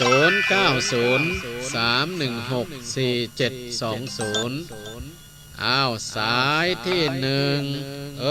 วางสายอย่าละกำลังจะหับกดเข้ามาใหม่เด้อ090-316-4720อ้าวเจริญปอนเจ้าค่ะภาษาเจ้าท่านจากที่ไหนจากแม่ปณีเมืองฝางเจ้าแม่คำมีเมืองฝางปานีแม่ปราณีเมืองฝางแม่เคยกินมากก็แม่เคยเกี่ยวมากินมากก็มันได้กินแต่เจ้าที่ป่าอยู่บัดตันกินนี่เนาะแต่เคยหันเปิ้นกินอยู่กะเคยหันกับเจ้าเคยหันหน่อยแล้วได้ยินคำว่ากินปูนห่อนต้องก็นี่กะได้ยินอยู่เนาะเจ้า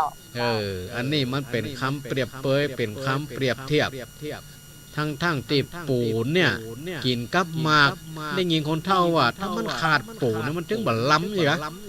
เจ้าทั้งที่ปูนนี่มีความสำคัญในส่วนประกอบแต่พับเนาะเจ้ากินอะไรยังเกี่ยวหยังเกี่ยวหมากเนี่ยป้อมเจ้าว่าเกี่ยวปูนเหรออันได้จางเพิ่นก็เติมเข้าไปจางน่ากะขนาดอันนี้เนาะเกี่ยวหมากเกี่ยวปูนะกะอย่าเจ้าป้อมเจ้าว่าเกี่ยวปูนเหรอเนาะค่อยอ่านปูนนี่ก็เลยพับพ่อบ่ได้ยินคำ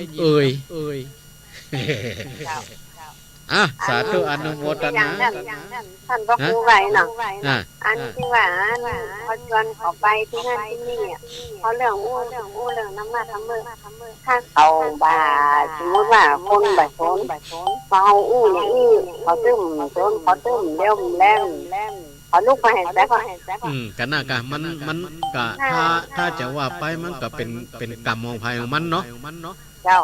เขาก็คิดว่ามันเป็นกรรมของภัยของมันแต่บางครั้งนะชวนแล้วชวนแถมเนาะกินนั่นกินนี่ก็มันถึงมีข้ออ้างเราสำหรับคนที่เปิ้นบ่สนใจเนาะก็อย่างที่ว่าธรรมะนั่นเป็นเรื่องของคนเฒ่าคนแก่เป็นเรื่องของคนคำแต่ว่ามันบัดเกี่ยวกับเรื่องคนเฒ่าคนแก่แม่นละมันธรรมะนี่มันสำคัญอย่างคนหนึ่งก็ได้คนเฒ่าก็ได้มันมีความสำคัญเพราะว่าจะอยู่ในวัยใดรุ่นใดธรรมะนี่มีความสำคัญมากเนาะแต่ว่าที่เปิ้นบ่ได้สนใจอย่างนี้ก็บางทีเปิ้นอาจจะสนใจไปอย่างอื่นเฮาก็ว่าเนาะเขาผมว่ากันนะเป็นเรื่องของกรรมภัยกรรมมันกันเนาะเขาย้อนไปห้องไว้เนาะถ้าคนจะไปคนก็ไปก็แล้วไปนั่นน่ะก็มันจะเป็นไปทำนองนั้นแล้วเนาะอย่างนั้นก็คือว่านะคะที่ว่าฟังจำศีลจำธรรมกินที่จำจะเข้าฟังจำที่เล่ากินที่หลับถึงวันน่ะเราจะกินก็กินไปแล้วเนาะใครจะกินยังก็กินไปคนเปิ้นมักกินลาบกินซ่าเปิ้นก็ว่ากินซ่าลาบซ่าน่ะก็สำคัญกว่าธรรมะธรรมโมเนี่ยจะได้บ่เนาะแม่นแล้วรู้เจ้าสาธุอนุโมทนาแม่มอฟังสายที่1เนาะอันนี้ก็กดมาเนาะกดมาสายต่อไปเจริญปอนจะได้สาท่านมหาเจ้าต่อเกยเกี่ยวมาก็มึงบ่เกี่ยวกะบ่เกี่ยวเจ้านึกว่าป้าอุ้ยมีอุ้ยเคยเกี่ยวมากมาแล้วอิ่มใจกะบ่เกี่ยวสักเตื้อก็มันมียุคหนึ่งสมัยหนึ่งนี่ถ้าไฟบากีนนี่เฉยน่ะตะกอนนะในนี้เพิ่นว่าจะอันโลดคนที่เปิ้นเกี่ยวมาเกี่ยวหยังตะกอนนี่เขี้ยวเปิ้นจะทนโลดเกี่ยวเปิ้นดีนะเนาะเอาไปพม่าไปลายไปเอวลายสายเนี่ยก็ยังหันคนพม่าเพิ่นยังเกี่ยวกันอยู่หรอ พออันตำรวจไอ้ทหารไอ้อย่างที่เพิ่นเกิดด่านเกิดหยังน่ะโอ้เกี่ยวมากันอยู่เฮ้ยนั่นกะคนเท่าแต่ก่อนนี้มันจะเกี่ยวมากันนะกะน่ากะแต่คนเท่ามาเดียวนี่มันบ่ค่อยมีอ่ะเวลาเดี๋ยวนี้มันก็เปลี่ยนไปมันจะมาเกี่ยวมาไปตามยุคตามสมัยเนาะคือถ้าเฮาอย่ามากินมาเกี่ยวเหมือนสมัยบ่เดียวนี่มันป่วยง่ายเนาะมันจะเป็นที่รังเกียจของสังคมอีกอ่ะพอเลิกปากแดงปะเลอะปะเลึงปูดพออันบวนอันขี้มากออกมาแล้วอีน่ะเนาะมันจะอ่านนะแต่ว่านี่เป็นข้อเปรียบเทียบเรื่องปูนว่ามันมีความอาภัพมักจะบ่ได้กินเกี่ยวอันหยังเกี่ยวมากเนี่ยมันจะว่าเกี่ยวปูนเหรออีกอ่ะพอไปเปรียบเปยปูนเหมือนกับคนนั้นกินปูนห่อนต้องไปจะอีหรอปูนห่อนต้องบางคนน่ะสมมติมันจะไปเปรียบเทียบไปจะยากเนี่ยปูนก็เลยอาภัพนี่กันเนาะก็เมื่อก็คนที่เป็นมีธรรมะนะกะธรรมะก็เลยเป็นเรื่องธรรมะมันเป็นเรื่องอาภัพของคนที่เปิ้นบ่สนใจเนาะที่คนที่เปิ้นบ่สนใจก็ถึงบ่สนใจได้แท้นั่นน่ะคือธรรมะมันก็เลยเป็นเรื่องของเป็นเรื่องอาภัพสำหรับคนที่เปิ้นบ่มีธรรมะบ่สนใจบ่ถามหาที่กันเนาะเจ้าสาธุอนุโมทนาใช้ประการสาธุ090-316-4720เป็นอย่างใดพ้องกินปูนห่อนต้องสายต่อไปจะเลินปอนเจ้าเป็นจังได้คืนนี้วังเจริญเด้อแม่แสงล่าวังเจริญตะบนมะเกี้ยวอำเภอเหนือจังหวัดลำปางเจ้าเคยกินมากก็เจ้าแต่ก่อนเคยกินกับแม่ก็กินแล้วเจ้ายังกลับมาก็คนกินอยู่แล้วถ้าบ่ได้ใส่ปูนนี่มันจะเป็นอย่างไรนี่ถ้าได้ใส่ปูนได้อันอย่างก็มันจะอันไม่ปากนี่น่ะกินกับปูเนี่ยถ้าบ่ได้ใส่ปูนมันจะไม่ปากถ้ามันได้ถ้าใส่ปูนแล้วมันเป็นหยังไงเนาะมันจะมี5น้ำยางนะว่าว่าสีเสียดนี่เนาะเปียกคือป่ะนะเปียกปัวเปียกอะไรพุ่นเปียกกอพุ่นน่ากะแต่ว่าปูนนี่มันอาภัพอย่างใดก็คือส่วนมากมันบ่ได้ทั้งที่ว่าปูนนี่สำคัญเป็นตัวสำคัญตัวหนึ่งพี่น้องน้ำเปิ้นเจริญนะน่ากะดีนะเที่ยวนะยังแต่ว่าเดียวนี่เที่ยวทั้งหมดมันเป็นนี่จะได้เที่ยวร้อนแล้ว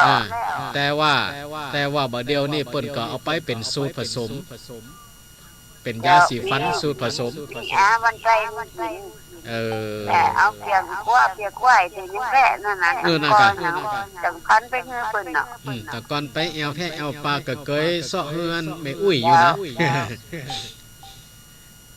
ความอาภัพของปูนนี่มันถูกน้อยแล้วก็ถูกเปรียบเปยไปในทางที่บ่ดีมีลุงเขาคนนี่หนังเข้าปูนคนหินมุกผาไปเผาเนี่ยน่ากะเป็นละอ่อนก็ไม่ขอเอาคนกับปูนนะ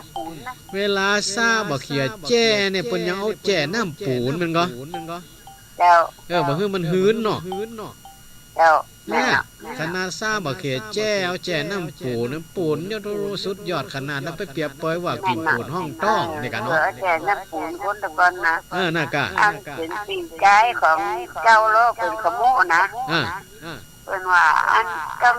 ใช้น้ำปูนเดี๋ยวก่อนถ้าใส่ปูนมันจะไม่ปากนั่นกันเนาะ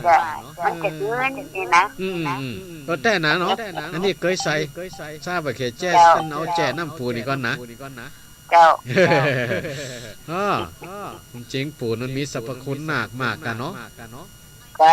พอเกิดไปเกิดมากลัวจะได้ปูนมาสักก้อนเผาด้อยเป็นม่อนเนี่ย เป็นด้อยเป็นลูกเนี่ยบ่เนาะโดเนาะเจ้าสาธุอนุโมทนาได้แม่เด้อไว้สาเจ้าคือกำลังใจเรานะครูเด้อสาธุที่ได้มามาเพิ่มเติมยืนยันว่าปูนมันเป็นอย่างใดกินแล้วเพื่ออันหยังนี่อันนี้เพิ่มเติมเนาะเพิ่มเติมความรู้ที่ว่าผู้เจ้าบ่ฮู้เนาะสายต่อไปเจริญปอนมาหาแม่ฟังอยู่นะเจ้าจากที่ไหนฟังจากวัดพระบาทอุดมชัดเจนดีเจ้าฟังจากวัดพระบาทอุดมเนาะเคยกินปูนกินมากก็เคยกินก่อนเคยกินมาก่อนเจ้าจะพบปากน้อยๆได้สักก็ไม่ได้มาพบปาก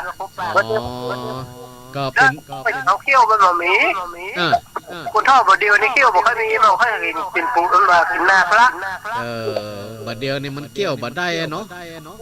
ลำน้ำดีก็เกี่ยวมาได้เกี่ยวท่อจะเกี่ยวนะมีรอบ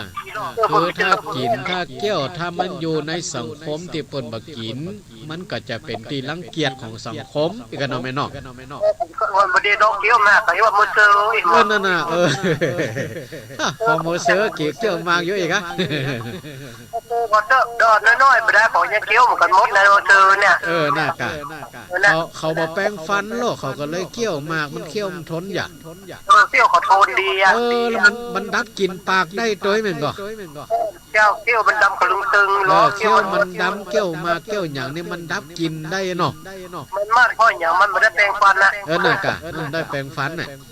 มันแปรงฟันอย่างบ่เดียวนี่หรอบ่เดียวเนี่ยแปรงฟันตัวแล้วมาเกี่ยวแม่กะน่ากะเรียนมันกลัวฟันแดงกะกลัวฟันดำกะเนาะไม่ได้มาเด้อสาธุอนุโมทนามันนี่เป็นมวยแตนเนาะมันนี่เป็นมวยแตนตุลงเนาะสาธุอันนี้ก็มีความรู้เพิ่มเติมเนาะเพิ่มเติมเกี่ยวกับการกินหมากเนาะการกินหมากเกี่ยวหมากปูนมีส่วนประกอบสำคัญอย่างใดเนาะสายต่อไปเจริญปอนเจ้าท่านมหาแม่อุ้ยเคยกินมาก็บ่เคยพ่อแม่เพิ่นเคยกินแต่เคยก่อนเคยอันไปแพะไปป่าเสาะเปลือกไม้ฮือเปิ้นก็พ่อแม่กินได้เคยวันนี้ก็จะเอาไปวัดไปวาแต่งหนักแจกแสงไปวัดไปจานแต่ก่อนนี่มันส่วนมากเปิ้นก็คนสมัยก่อนนี่เปิ้นถึงเกี่ยวถึงกินนั่นหมดเนาะเกี่ยวมากเหมือนกับมันกินเมืองสุปุรีนั่นเนาะเมืองบ่เดียวเมืองบ่กินเนี่ยมาเกิดไปเกิดมาคนแต่ก่อนที่เปิ้นเกี่ยวมากนี่บ่ค่อยจะเป็นโรคอันหยังแหละมีไฟพ่องฮะเฮาบ่ได้ยินข่าวว่าเกี่ยวมากแล้วเป็นโรคนั่นโรคนี่เนาะนอกจากว่ากินเหล้าสูบบุหรี่นี่พอจะฮู้ห้องเนาะกินเหล้าสูบบุหรี่เป็นมะเร็งเป็นถุงลมพองปองเนาะแต่เกี่ยวมากนี่มันได้ยินไผว่าเป็นโรคนั่นโรคนี่นะ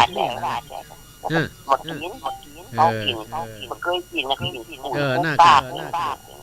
แต่ว่าหันเปิ้นกินแต่เฮาบ่ได้ยินข่าวว่า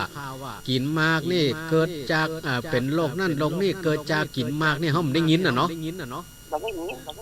บ่ได้ยินสาธุอนุโมทนาเด้อแม่เด้อจ้าแต่เนาะแก้วหมากแก้วปูนี่มันอาจจะมีตัวยาสำคัญที่ไปสร้างภูมิต้านทานในตัวในตนเนาะเพราะเฮาบ่ได้ยินว่าคนเฒ่าคนแก่เปิ้นเกี่ยวหมากเป็นโรคนั่นโรคนี้นี่สายต่อไปเจริญปอนเจ้ากรรมสาเจ้าตุปีเจ้าเป็นยังไดอยู่สุขสบายหรือยังแม่ยังเจ็บอยู่ท่าน เป็นหยังโรคชราเนาะ มันก็เริ่มชราแล้วอันนั้นมันเป็นโรคชรามันถึงมาเป็นยางนะเนาะไปฉกเวลาพยาธิมันจึงตามกันมาก็เป็นหยังพอตะกอนแม่น้อยสุขสบายเปิ้นเป็นเหลือเฮากันนะแต่เปิ้นก็เอาธรรมะนะเป็นที่ปึ้งเอาธรรมะเป็นที่ปึ้งก็อยู่ด้วยธรรมะเปิ้นก็สบายใจเราไม่ไรแบบติดนะกะแม่ไล่เพิ่นก็สบายนะเปิ้นมีธรรมะเป็นที่ยึดเหนี่ยวเป็นธรรมะเป็นที่ปึ้ง3-4ข้อเปิ้นเป็นยังไงเนาะนะกะธรรมดาแล้วมันมีเหมือนกันหมดเฮาไปโรงยาบ่กะมันใจเป็นกับคนเดียวนะเนาะโรคสปะนั่นแหละแม่ว่านะอ้าวสาธุอนุโมทนาด้วยแม่ลาเด้อโอ้แม่สาธุเจ้าทุกปีเจ้าอ้าวเป็นอย่างใดคนมีธรรมะกับคนบ่มีธรรมะเนาะคนที่บ่มีธรรมะก็มองธรรมะเป็นว่าเป็นเรื่องของสำหรับคนเฒ่าคนแก่คนกำคือคนอย่างนั้นอย่างนี้เนาะธรรมะก็เลยเป็นเรื่องของความอาภัพสำหรับคนที่มีธรรมะเนาะ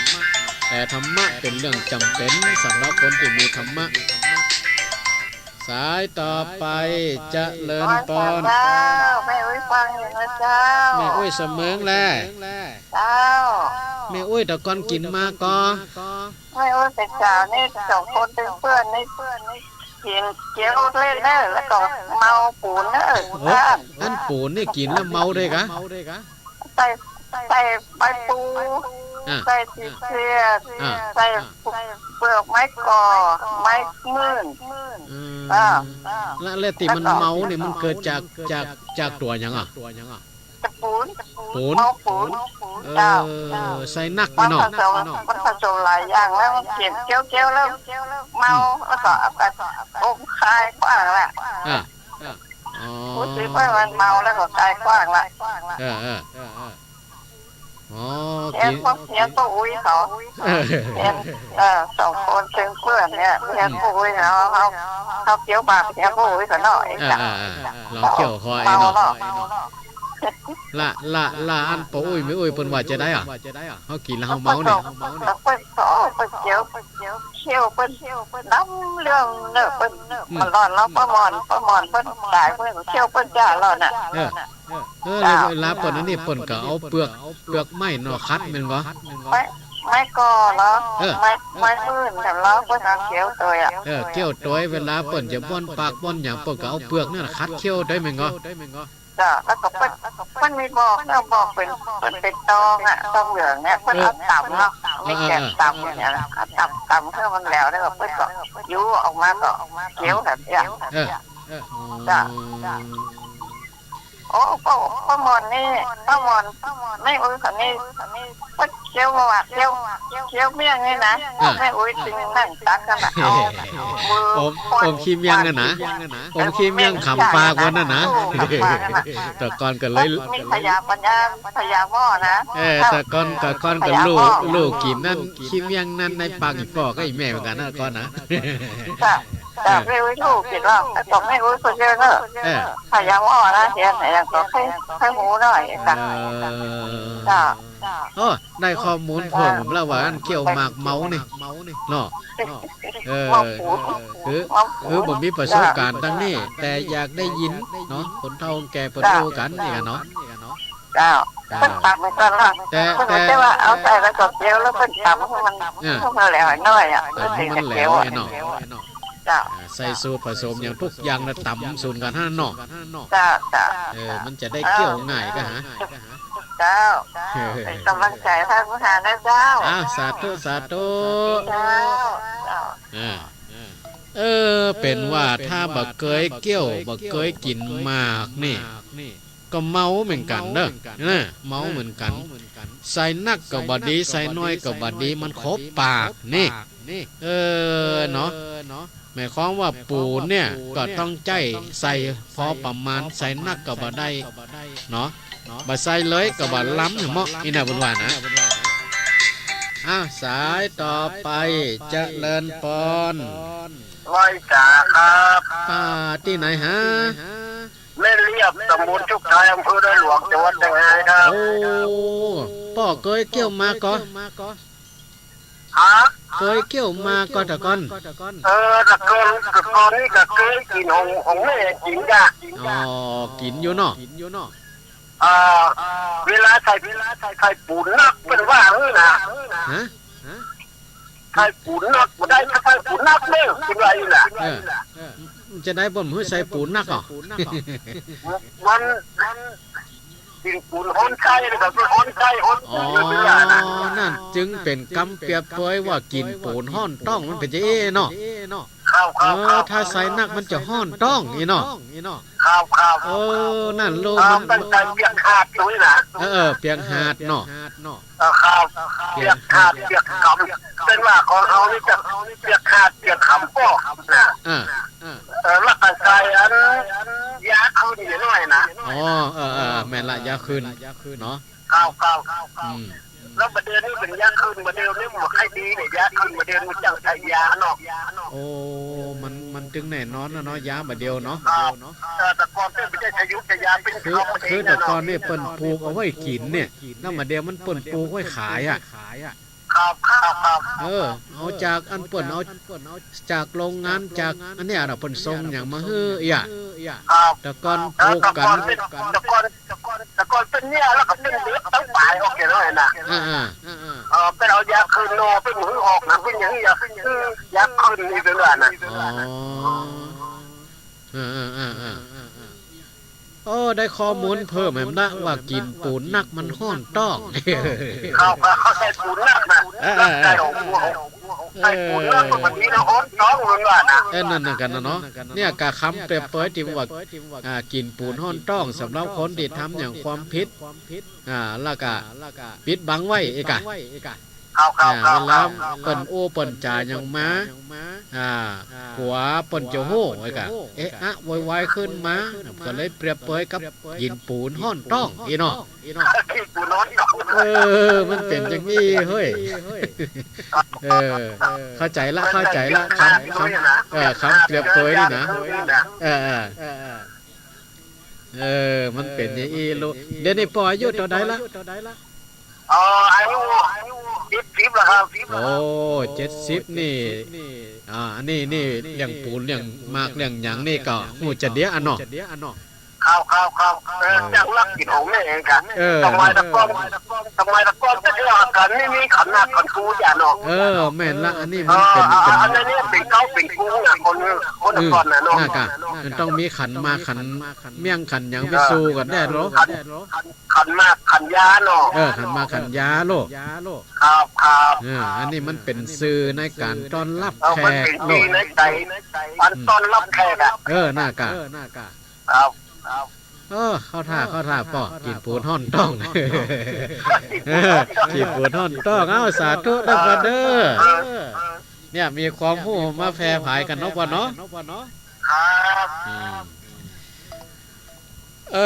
นี่เด้อกินปูนนัก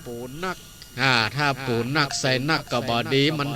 กินแล้วมันห้อนต้องเนี่ยคนเฒ่าคนแก่เปิ้นมีประสบการณ์เนาะคือประสบการณ์นี่คือเปิ้นผ่านเปิ้นฮู้มาดีเปิ้นถึงฮู้ถึงว่าเนาะกินปูนห้อนต้องไปหรอก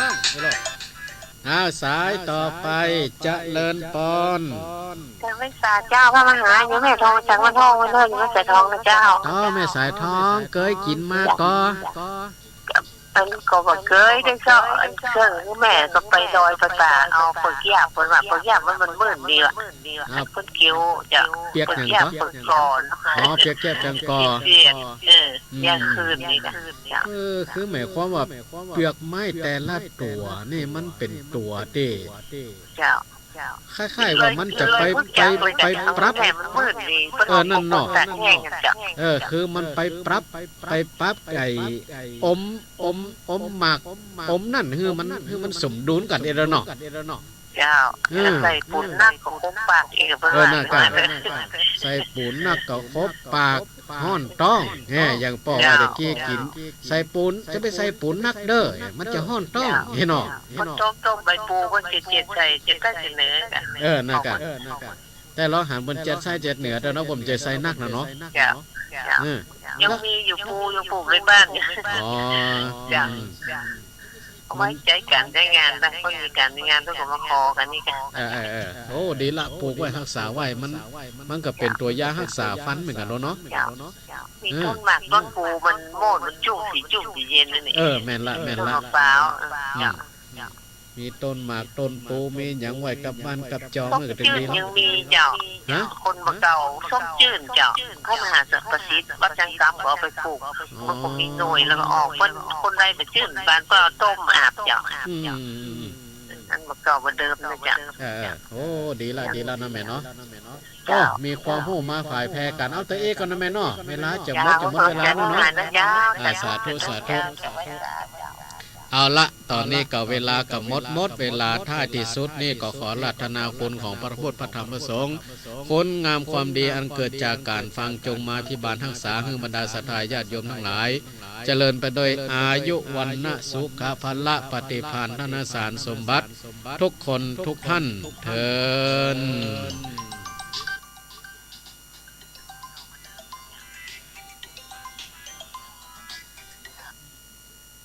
เจริญพร